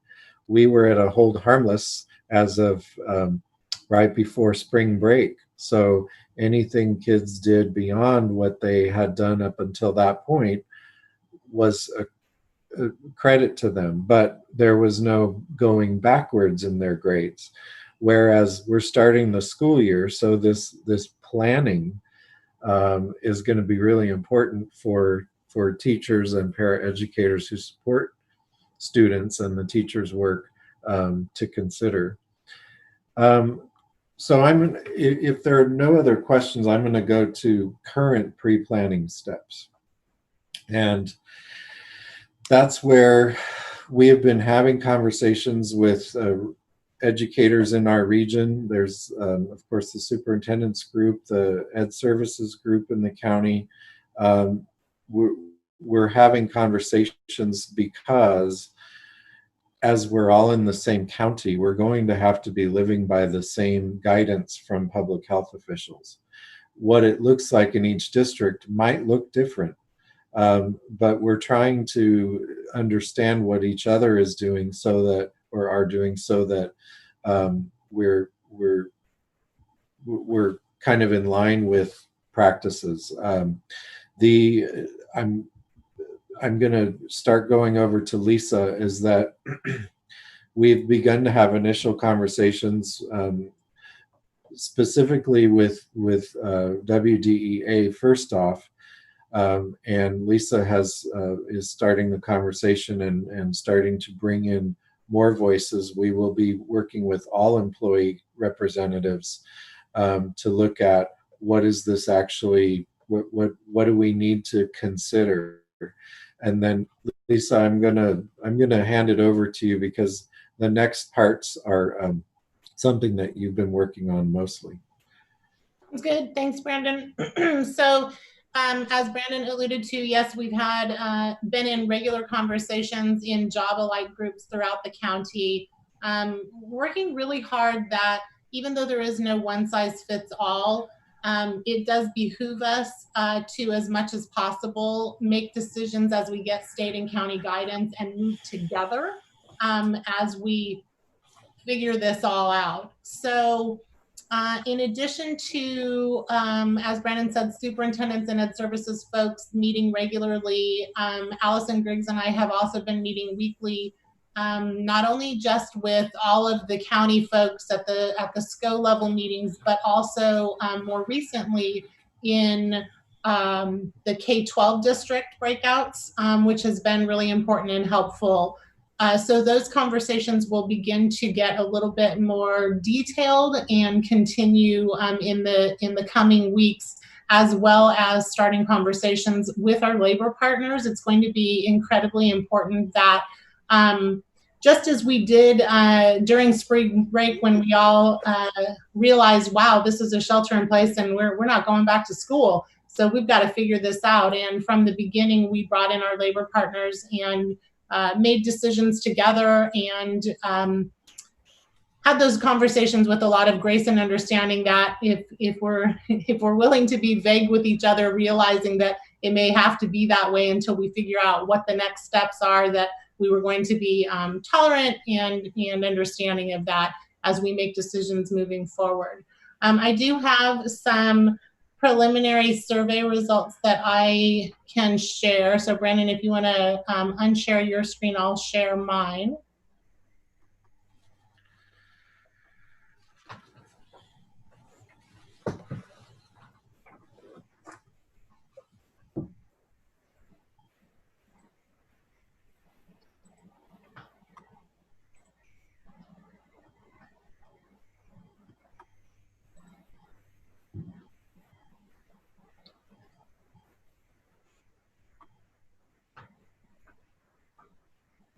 Can you see that? Do you see Yes. a slide? Okay, good. Yeah. Because I can't, so that is nerve-wracking. Okay, so we recently surveyed certificated staff members and families around a few pointed questions about the 2021 school year. We are currently surveying classified staff. That went out today. Many people have already responded. I just checked it a few minutes ago, which is great. And we're finalizing some questions for students. So much like we do in the LCAP survey when we survey 5th through 12th grade students, we're looking to survey students again, more specific to their experience in the distance learning world and what kinds of things we might need to focus and pay attention to as we improve and prepare for the 2021 school year.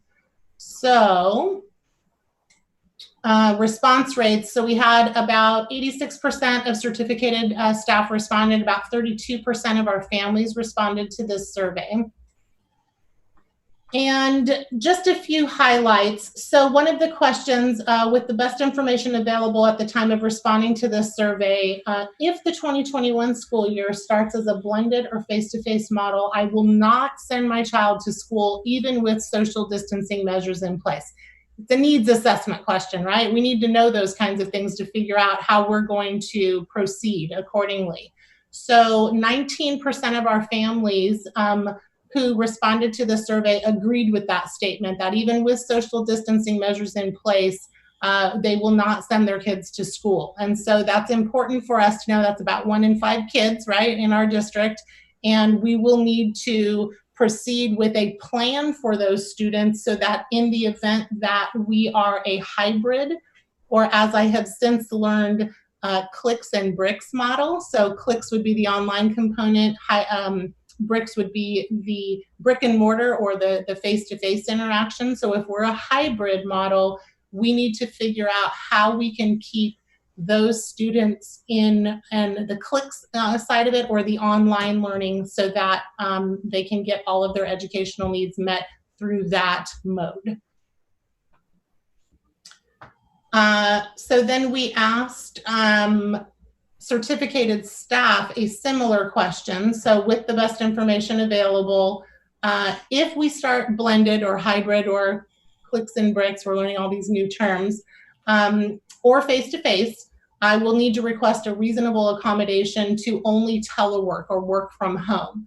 So 13% of the certificated staff members who responded agreed that they will request an accommodation. Now, granted, we'll have to go through a process, through an interactive process that Chris Kane-Lake and team would work with principals on to determine if it's an accommodation that we can provide to employees to work from home, and if not, and they would be required to report to their work site, it would necessitate sick leave and a sub. And so that's information that we're needing to determine how many potential subs would we need to maybe bring into this environment if we are indeed at stage 3 in the county and we are opening in a hybrid situation. I think the last one, so we did ask staff after their experiment, as I'm calling it, with distance learning, because we certainly didn't have all of the time to prepare the way we traditionally would with a brand new concept. So moving forward, the top 3, they were given a number of items to choose from, and the top 3 in order of priority that they would need more professional development with are instruction and modeling at 57%, discussion and engagement at 50%, and building a strong digital learning community at 48%. We did also ask questions about devices and internet, and because our IT team did such a phenomenal job at the beginning of COVID-19, we did meet most of those needs. So the majority of staff and students have what they need in terms of devices and internet. There's still some bugs to work out to start up 2021. But the good news is that we asked at least those who did respond to the survey to provide us with their names and their children's names so that we can trace directly to who needs help, so that the IT team can make sure that they're ready to roll come the 2021 school year.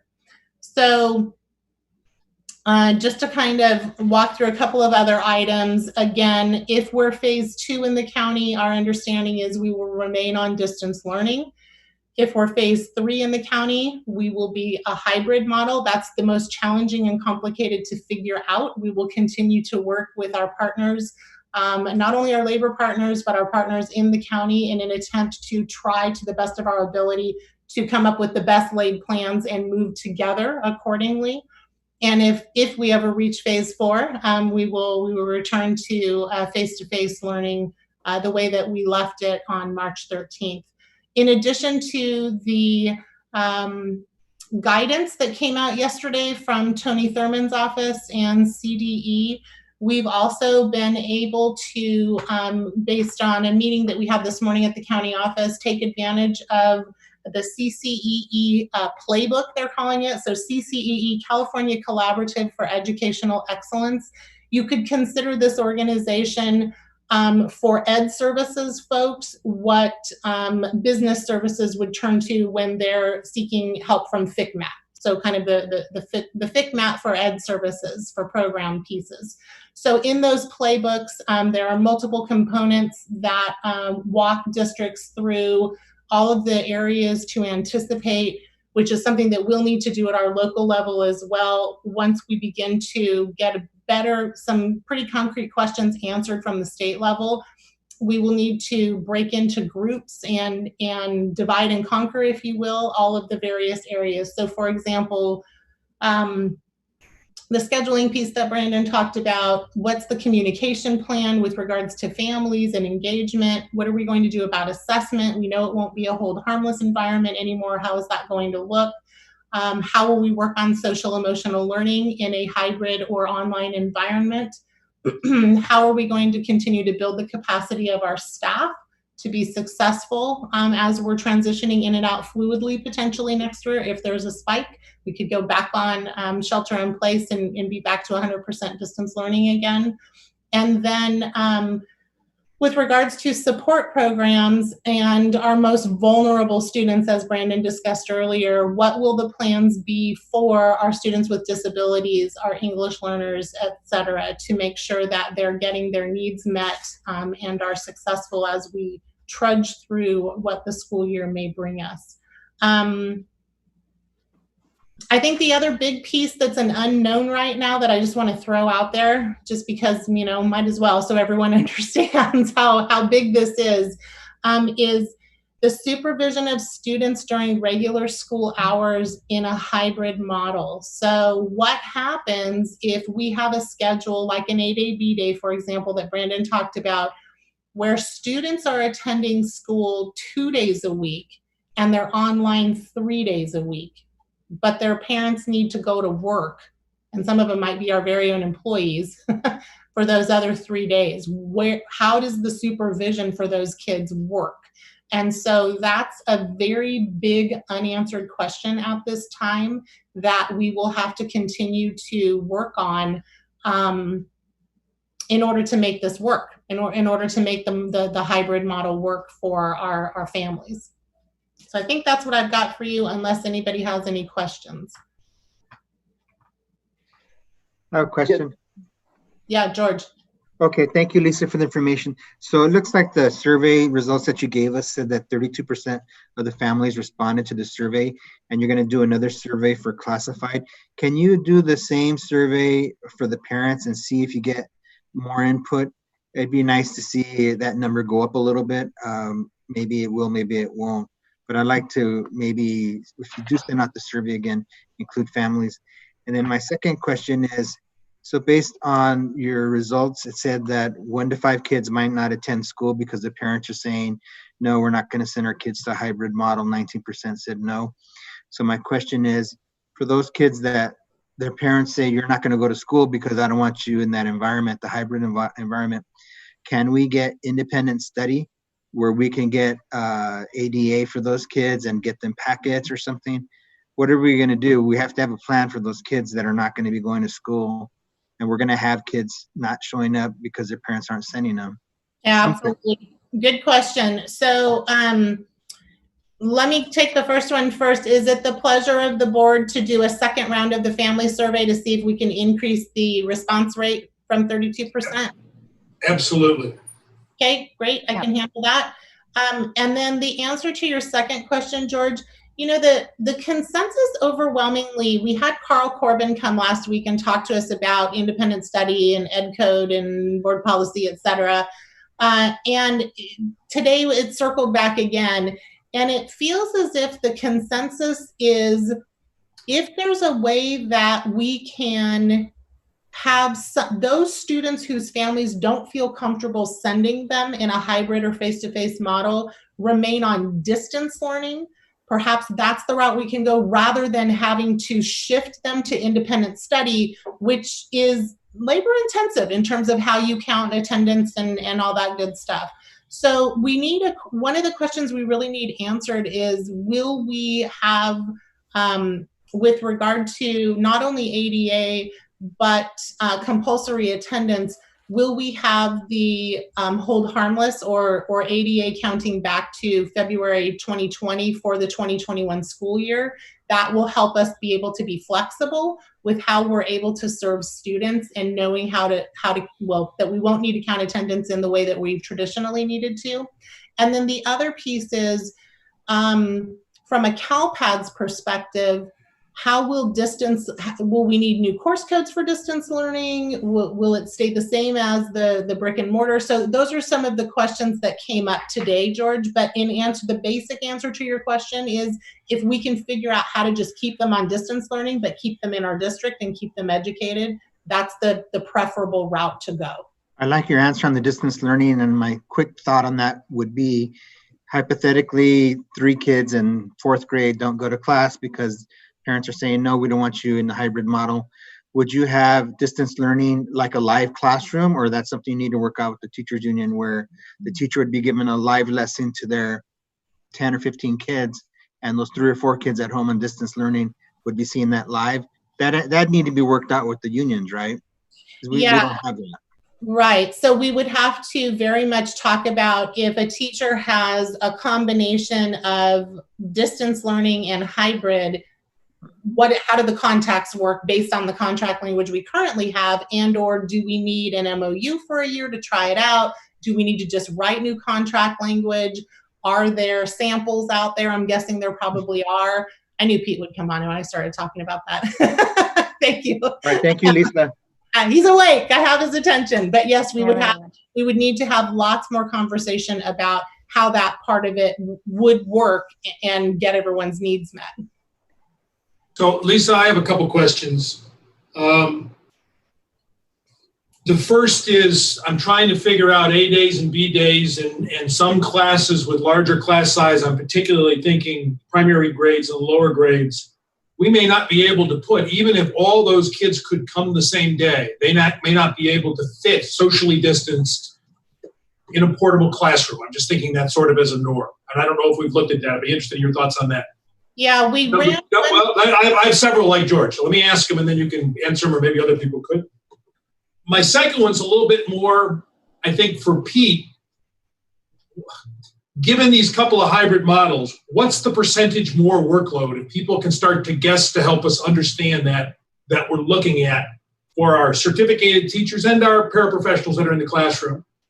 And the third thing, I think maybe even more esoteric, what's y'all's estimate of the decline in the learning level that we're going to see in the 2021 school year?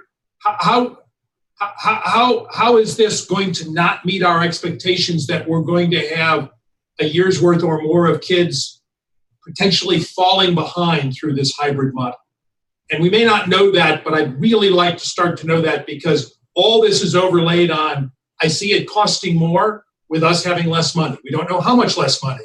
And so we're going to have to make some very hard choices here very soon. My final question is, when do we have to make these decisions to get an opening in the middle of August? And if we don't know by July 1st, how are we making decisions as we're waiting eagerly to find out, and what that sequence is? Because I think that's a huge piece for me. So those are several interconnected sort of observations and questions. Thanks. Okay, so there were 4 questions. What was the first one? I've already forgotten it. Sorry. Workload it would be, I think. And so I think that was the second question, but I'll talk to it anyway. And Pete, you feel free to chime in. So one of the models that's being talked about out and about, we have not had any conversations with our folks, but is the concept of, if you've got kids on a hybrid, so they're doing 2 days a week at school and 3 days a week of online learning, then teachers could be at school 4 of those days a week. Obviously are going to be with kids, right? Their classes divided in half. Oh, I know what your question was. It was about the possibilities of physical distancing. So I'll talk about that too. And then the 5th day could be the planning day, because you have to figure out how to manage what you're going to push into Google Classroom with regards to content, and then what out of that content you want to preserve for your precious face-to-face time with those kids each week. So that's one way that conceptually I've heard about in terms of how teachers can manage that workload. And then let me talk about the physical piece, and then Pete, if you have anything to add on that, please feel free to. So we did run an experiment, at least in one classroom, and moved the desks in such a way that we were able to determine if we took, and this was a middle school classroom, if we had 16 students plus a teacher, so 17 individuals in the classroom, could they maintain social distancing? And the answer to the question was yes, they could. So if you can put 16 middle schoolers plus a teacher in a middle school classroom, then my guess is when we're 24-1 in elementary, so we'd have 12, right? 12 plus the teacher, 13, that we could pull that off at the elementary level as well. And again, keep in mind that 19% of our respondents said they wouldn't send their kids. So that number should, in theory, reduce more if some of those kids are going to remain on distance learning. You're not even going to have that many physically present in classrooms to have to split up on A days and B days if that's the theory we went with. Pete, did you have anything to add about the teacher workload? Yeah, you know, it is difficult because it's so different on every site, right? We already have an A-day, B-day schedule. So, you know, 2 months ago, I did a rough schedule of, let's say on Monday you had half of your A-day, B-day you had, or the Tuesday you had half your B-day. And so you saw, you know, for 4 days, and then you did the Friday thing where it was distance learning or small groups. You know, that could also be a time for like yearbook and shop classes and video production to meet in groups of 10 or less or 15 or less with hands-on. Teachers obviously want to get in the classroom, but you know, our job, we have to protect them, and especially the vulnerable teachers. And so I don't know, I'd like to hear from a counselor at some point what it would be like to schedule a student knowing that some will have to do distance learning 100%. How that affects. Do they have an hour and a half gap in their schedule on the day that they're in? Because that's not necessarily easy to control. I share your concerns with students during break and lunch and before school and after school. That seems like a really tough thing to do, right? Who is monitoring that? You know, the guidelines said, you know, break and lunch, they need to be 6 feet apart. Who's going to monitor that? You know, and then what, you know, you have can teachers, you know, are they going to have students in their classrooms? What about lunch lines where students are close together? You know, there's all that stuff that we don't yet know. So there is work to be done. The only way we get through this is working together. As we showed in the last few months, during times of crisis, you know, we pulled together, and I'd like to see that as a regular feature of Windsor Unified School District. You know, instead of unified just meaning K through 12, unified meaning that we are all working toward the same goal, the best way to educate the students of Windsor. So we don't know a lot of answers, and I know I'm getting lots of emails and thoughts from teachers. Everybody wants a plan, and we cannot really give a plan now. We can pretend, we could put out a schedule, but we have to be flexible with the budget and whatever plans we make, that things are going to change over the next month or 2 or 3 or 4 months. You know, I'm waiting to see what happens with all this reopening and protests. Are we going to get another surge of virus or not? Because that could inform us. You know, I like the idea of people being outdoors. That seems to be a better option. But this is, you know, this is obviously the most difficult thing that we have gone through, that schools have gone through in I don't know how long, right? Maybe forever, right? Because we have a whole bunch of issues that need to be resolved. You know, budget being one of them. I don't know where the money. You know, it seemed to imply in that thing that the CDE sent out that they were going to provide thermometers and face shields and masks and all of that. But it didn't say that directly. It said they would be available, but it didn't say who was paying for it. And that becomes an important thing. You know, if we have to spend $750,000 and cut, you know, $2, $3, $4 million from our budget, that's a disastrous thing to try and do all at once, right? Mm-hmm. So I just wanted to move on, Bill, to your other question about by when, what's the date, and what's the plan. That's a good question.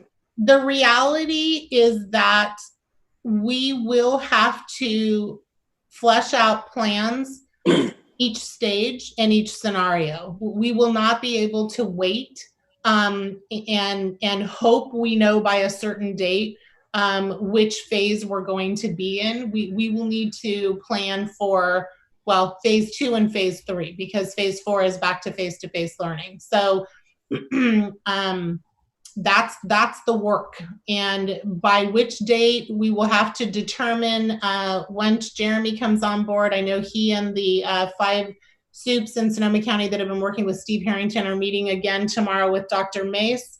And they have a county draft that they are hoping to get her blessing on. So if we get a green light on that, I think my favorite way to plan is backwards planning. So I think we would sit down at that point and determine a date, August 13th, plan backwards from there, and begin to flesh out how phase 2 and phase 3 will look under each.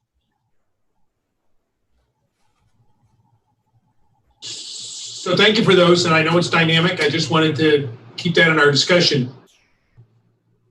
That was my 4th question. My 3rd question is really my concern. And when you talked about 16 middle school students in, and if we went 12 and 12, I know the teachers are going to be working 5+ days a week, but it strikes me that the student sort of learning volume seems to be going to be reduced for this academic year. And I wonder if that's an accurate assessment, not because of any lack of effort by the teachers, but if they're going 2 days in classroom and some distance learning, it just strikes me that are we adjusting the curriculum, neither some core focuses on that time? Because it just strikes me that there's not the level and magnitude of the ability to get the kids learning at the rate they would have otherwise been learning. And maybe that assumption or construct is just all off the mark. But it's one of the residual concerns I see about this that I think we need to at least be talking about. We will definitely have to, this is, I tend to think of it as a glass half full approach. I like to think of it that way. This is an opportunity to potentially, Pete, what was the term you used when we last spoke about this?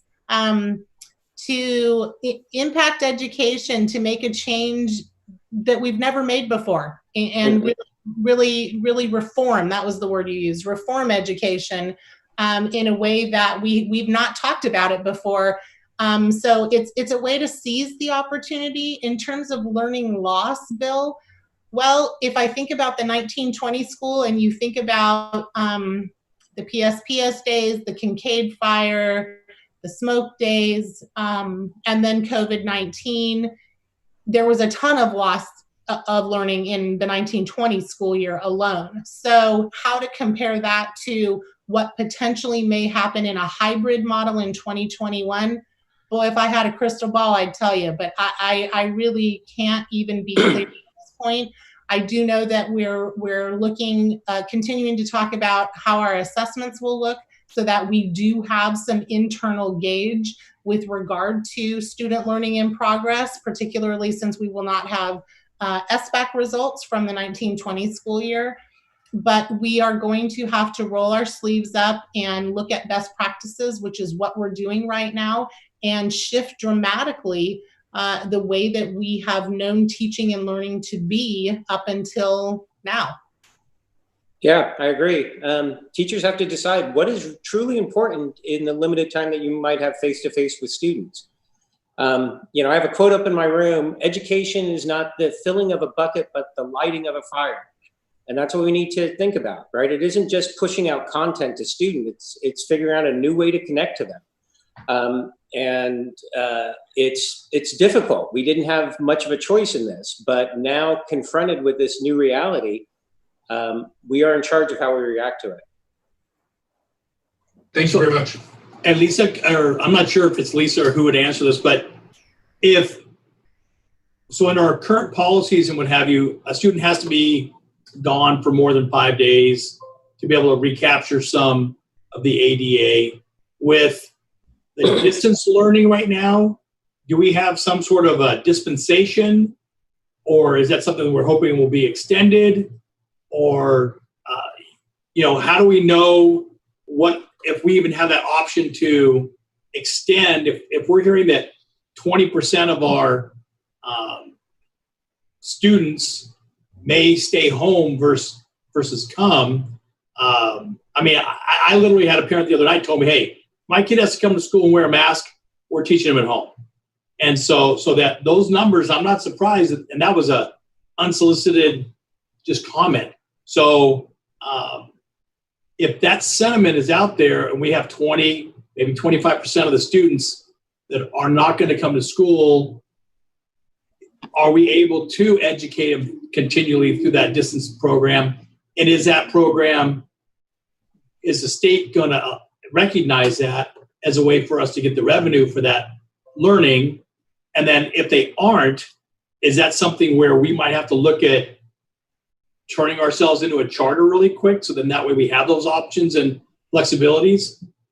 So don't give me a heart attack and say, can we just turn into a charter really quick, Rich? Because we can't take one more thing and add it on our plate of things to consider. But as I did mention earlier, so what we are hearing currently is that the concept at the state level with regards to ADA is that they are looking to bring forward where we left off in February 2020 and apply that to the 2021 school year as far as ADA. The good news about that is it then gives us a chance to breathe and have the flexibility to look at hybrid learning and accommodate student and family requests to stay online without having to figure out how are we going to generate ADA off of each of the models. So hopefully that will come through and it will be a hold harmless, if you will, in that regard for 2021.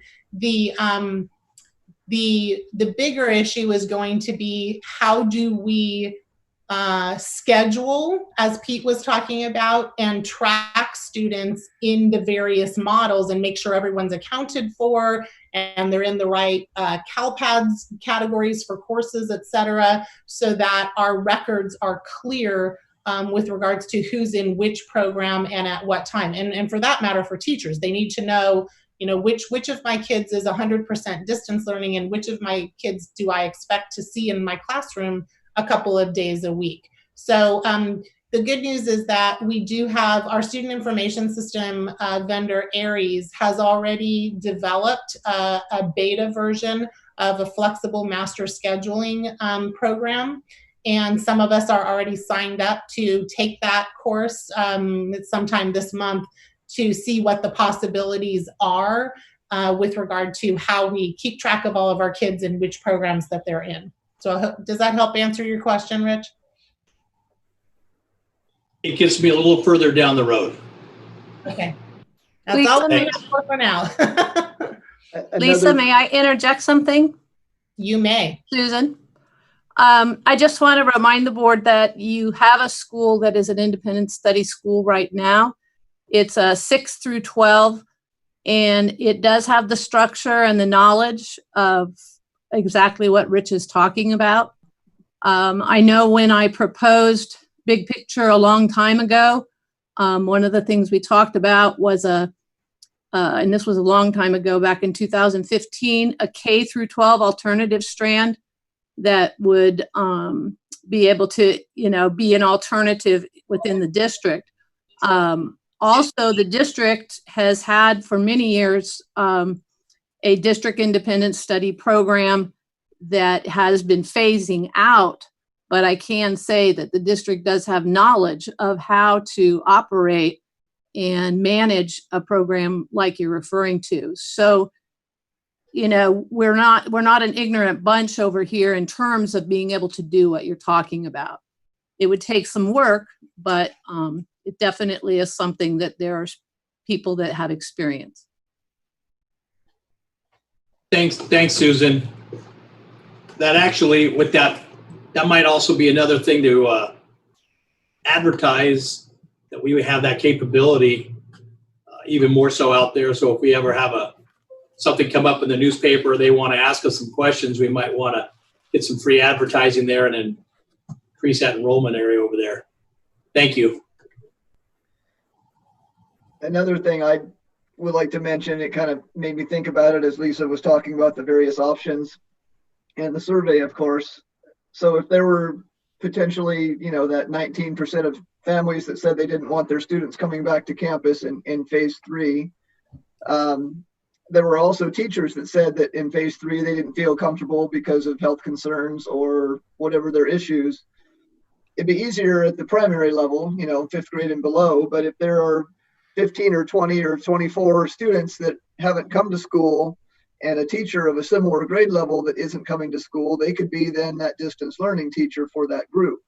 It would take some counseling work and it would take some coordination, but those students would then do the traditional model that we've been doing these last couple months of distance learning.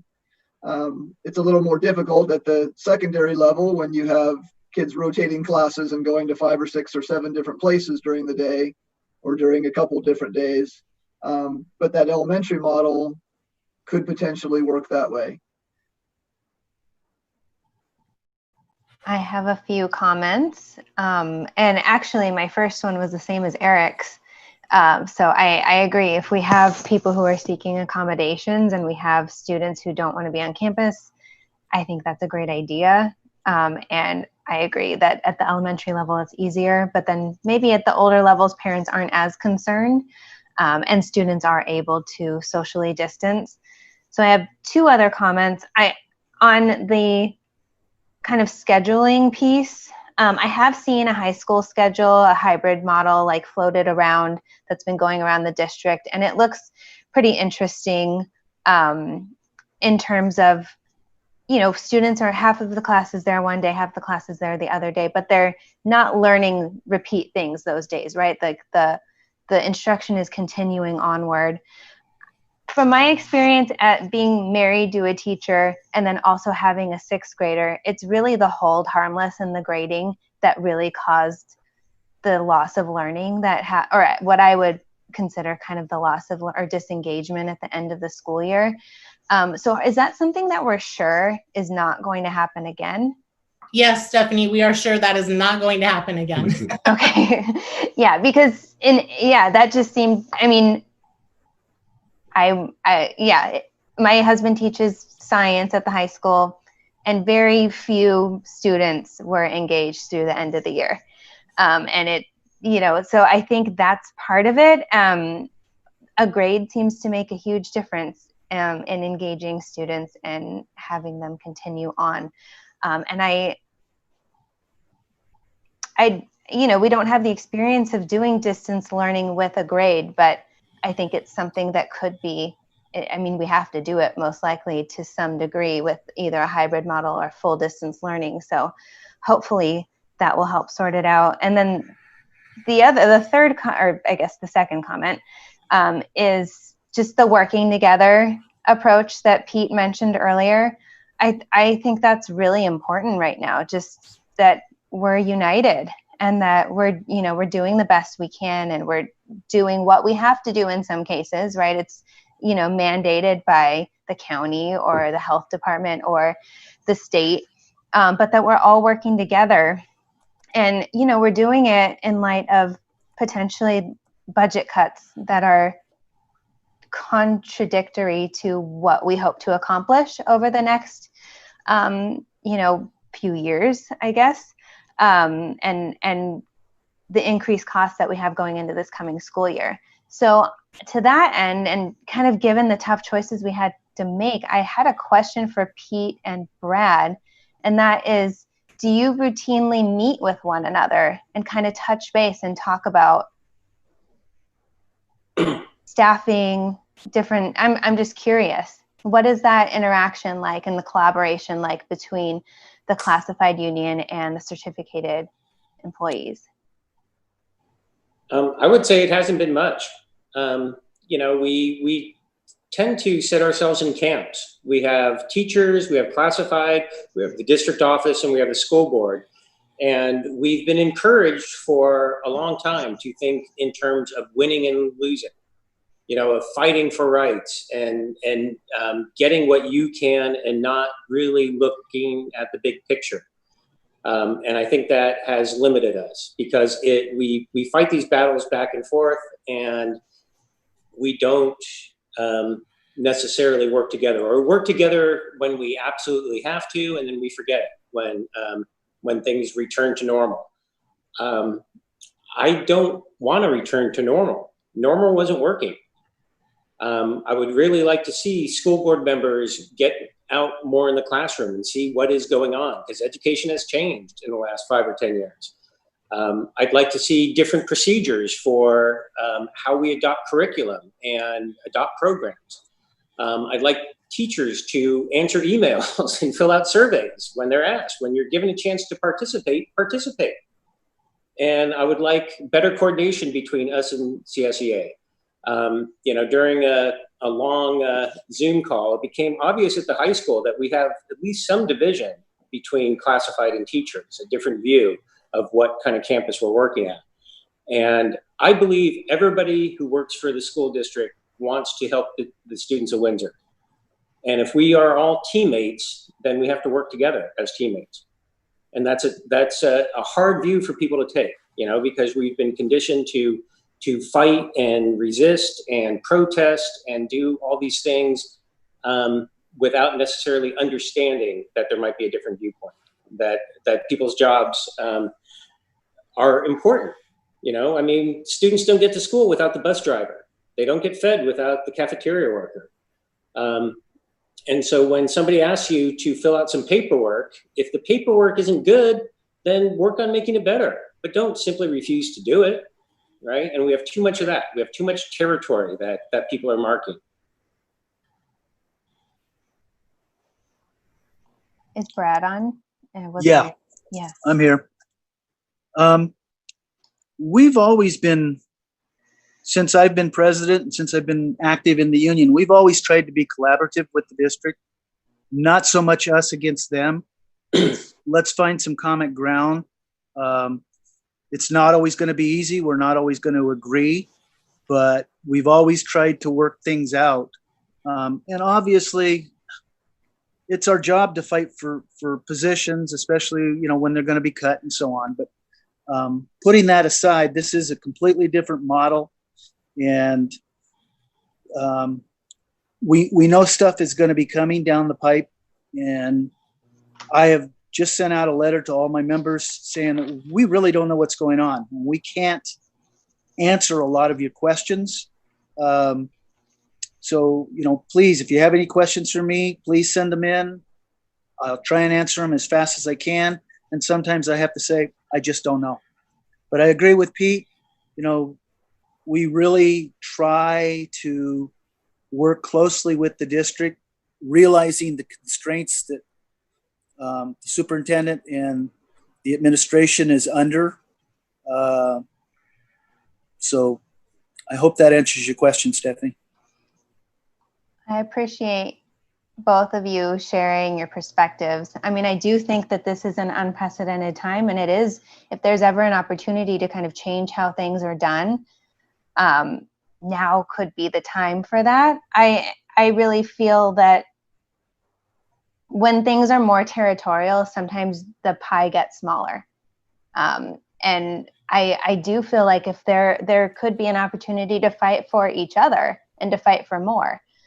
So that's kind of the perspective that I bring to it. And I don't even know if I can ask for this, but I would love to see both of you have more of a dialogue kind of routinely and to check in. Maybe that's a place to start, or if you have other ideas that can kind of things that we can do to create a more collaborative approach kind of in all respects. I think this would be a helpful exercise at the present. Yeah, I would support that. If I may. So moving into next steps, it's a natural place to go because one of the first next steps is the formation of a committee or subcommittees to work on this together.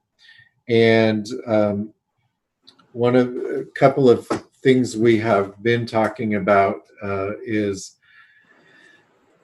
the committee that Lisa would be working with really includes labor partners throughout the district, as well as representatives from other stakeholder groups. But when you're looking at the checklist in the guidelines that have been released, you really have to look at components of the plan and how they work interdependently. So our vision is to have a committee with subcommittees that are addressing the components within that in collaboration that cover all of the voices and actually build that, build the practice and build the rapport of how different stakeholders work together in collaboration to do this and to make these changes work. I think the message that everyone has to still remember is it's going to change along the way. You're going to have to make adjustments along the way, but the committees are going to be the next step for us to get together to say, here's what we have. And once we have more information that's coming out on a periodic basis, this is what we have to work with. And the committee and subcommittees have to work on what would it look like for phase 2, phase 3, and of course phase 4 is pretty, it seems much more simple. But that would be the next step. Then once the committees or at the same time when committees are being formed, we really want to start getting communication out that shares with our whole community, we are working on this, and these are the components that we're faced with. And I think having the opportunity to have this conversation, hopefully people are watching so that there's yet another window into all of the components of this, but the communication both during and after committee work is going to be really important. And then finally, we're going to have to look at what are the resources, human and financial resources that we need under each of the plans. And so an example of that, and that speaks to the cost. One of the examples is if we're doing a hybrid, we're going to need all of our instructional staff, teachers, paraeducators, et cetera, working on how to support the students with their needs. With the childcare issues, if let's say we had more of a distance learning model, would we have the ability, and that would be a conversation we would have with employee group leaders, and like, would we be able to utilize the resources of maybe another classification to do supervision for students at certain times? So there are all kinds of factors. I think with a hybrid model, we are going to need, it looks like all hands on deck. If we are working with a distance learning model, we would have to come up with a structure of what would our essential needs be and what would we need to do if we didn't need everybody until we got back into phase 4. So there are all these considerations, but I wanted to get into the next steps because it really speaks to getting people to work together on common solutions or ideas towards a solution for what is August 13th going to look like. So Lisa or Lois? Oh, yes, Bill. I'm sorry, I have a couple. I'm way back here in the back of the world headquarters of Carnation. So two questions.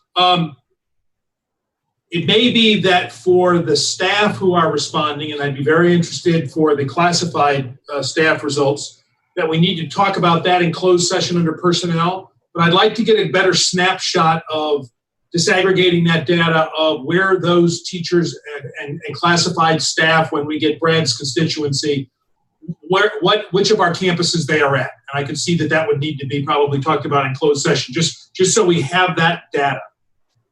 I think we could probably do it in open session to start to identify for that nearly 20% of our students, what grade levels were those? And really monitor that, particularly when we take a deeper dive into maybe a broader family. I'd really like to see if we could get to 50% of our families, but getting a sense, are those younger, older kids, etc. The other piece is, while we don't have perfect information, it would be helpful for me, and I think the public, as we start, and it could just be an aside for next Tuesday, but certainly before the end of the month, to keep a sort of rolling, evolving, dynamic estimate of what are the reopening costs under these various scenarios. If we stayed in purely distance learning, what might that be? We had, I think it was $750 was just put in there as that reopening is going to cost additional. But as we get more clarity, what that looks like, and it seems like the more likely hypothesis is hybrid with some adjustments, what the estimate of that might be. Is that 1.5 times distance learning? Is it 3 times? I have no idea, but I think working and getting a placeholder for that is a very important thing, because as we're trying to overlay between now and August and through the end of this calendar year for budget, I think we need to know on the front end, and it's not a best estimate, but it's an estimate. What are we looking for in a cost, upfront costs that we're going to incur and likely be more in this first, let's say, 6 months of the school year. So I think getting that a little deeper dive on both of those areas to me would be helpful. Understanding that they are still dynamic estimates, but we need to update that 750,000 number. Even if maybe it's 1.5 million, maybe it's 2 million, maybe it's 1 million, but keeping our eye on that ball so that that number, as it starts to come up and we build those constituent pieces of it, that number is not a surprise, because that number is going to be big, and most importantly, it's urgent, and it's spending we're doing we didn't anticipate we needed to do 4 months ago or 6 months ago. So those are my 2 points as we work on these committees. Thank you. So, Bill, I'm just going to say that I appreciated that you used the word clarity, because you couldn't be more right. Until we have more clarity around certain issues, doing a deeper dive isn't going to get us what you're after, and your patience is going to be necessary as we walk through this process and figure out exactly, when we have clarity, what then information we have that will help us move forward. So I hear it. Thank you, Lisa. But we have what we have. And next week we may have some more, we may not. But next week we need to get better estimates based on no matter what we have. All right. And to have, I know, the perfect being the enemy of the good, I hear what you're saying, and I appreciate the urge for patience, not my strong point. But I don't have kids in the school district anymore. I cannot imagine what it's like if I was an elementary school parent right now. And I'm looking at schools starting in less than 60 days or 60 days.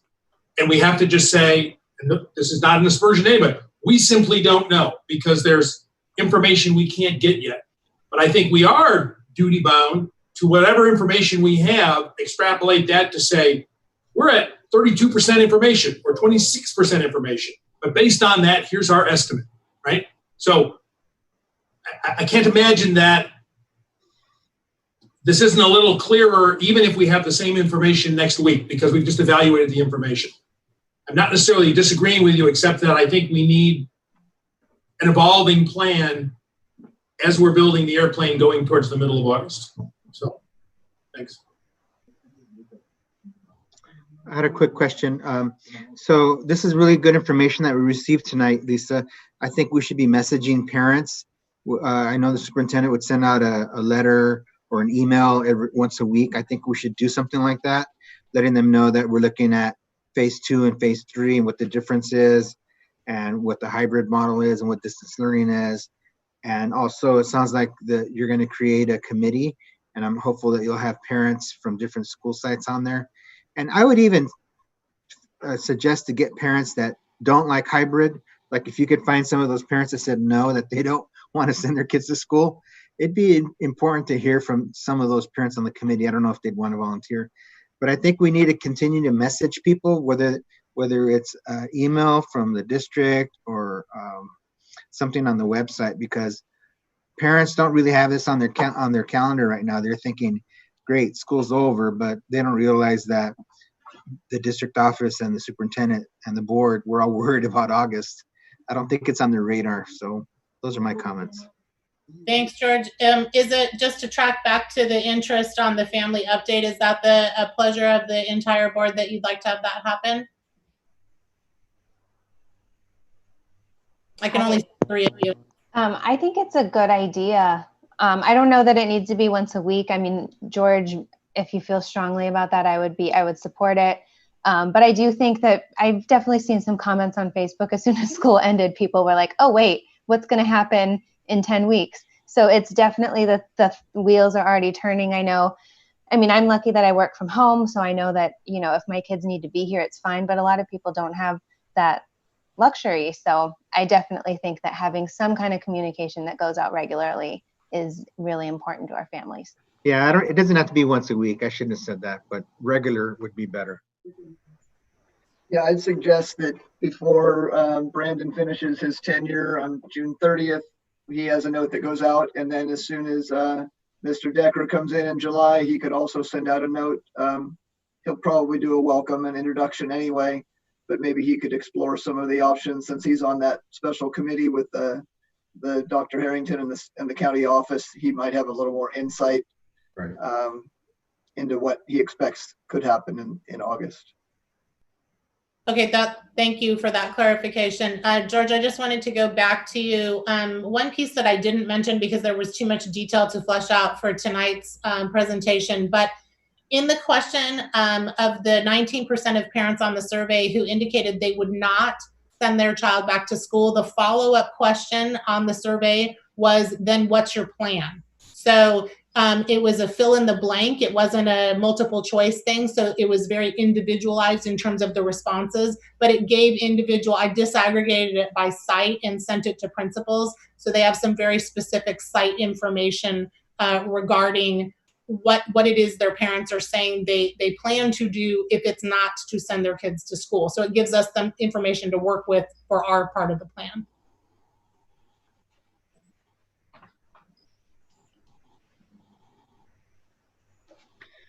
Okay, do we have any further comments from the members on the Zoom meeting about this issue? We've got lots of things to talk about and lots of things to consider, but any other key points anybody would like to bring up? Okay, so I don't like to live my life thinking let's wait and see what happens, but I think we have to be there right now. I'm a teacher also. I don't know what's happening at my school. I don't, my kids are in college. They still don't know what's happening officially with their schools completely. So we're all kind of in the same situation, but it's new territory for all of us. And we're going to get the information out the best we can when it becomes available. Every district in Sonoma County, all 40 districts have been meeting and figuring this out the best they can. And nobody has the right answer yet. And so we're trying to take some baby steps, and hopefully those baby steps will lead into some clarity. As was mentioned a little while ago, the clarity is the issue right now. But as we get closer to August 13th, it gets a little more daunting for the families and for the daycare situation and for how kids are taken care of when they're not on our campuses. So that's the end of our agenda for tonight. We will be meeting again on June 16th, next Tuesday. At that time, we'll have a public hearing based on the projected budget for next school year. We will also have some information, hopefully that night, on any changes that the governor has made in the proposed budget. That report comes out the day prior on the 15th. So we may not have a chance to recalculate everything, obviously, but we may know if there's some relief or not. And we do have other agenda items that night as well. So for all of you that are watching tonight, you can tune back in again next Tuesday. We'll begin at 5:30 like we did tonight, or as close to that as we can. At this time, I would take a motion to adjourn the meeting. I make that motion. Okay, that's Trustee Carnation. Is there a second motion to adjourn? I'll second. Okay, thank you, trustee Valenzuela. All those in favor of adjournment, please say aye. Aye. Aye. Okay, so thank you all for joining us tonight. We will hope to see you next Tuesday. Good evening. Thank you.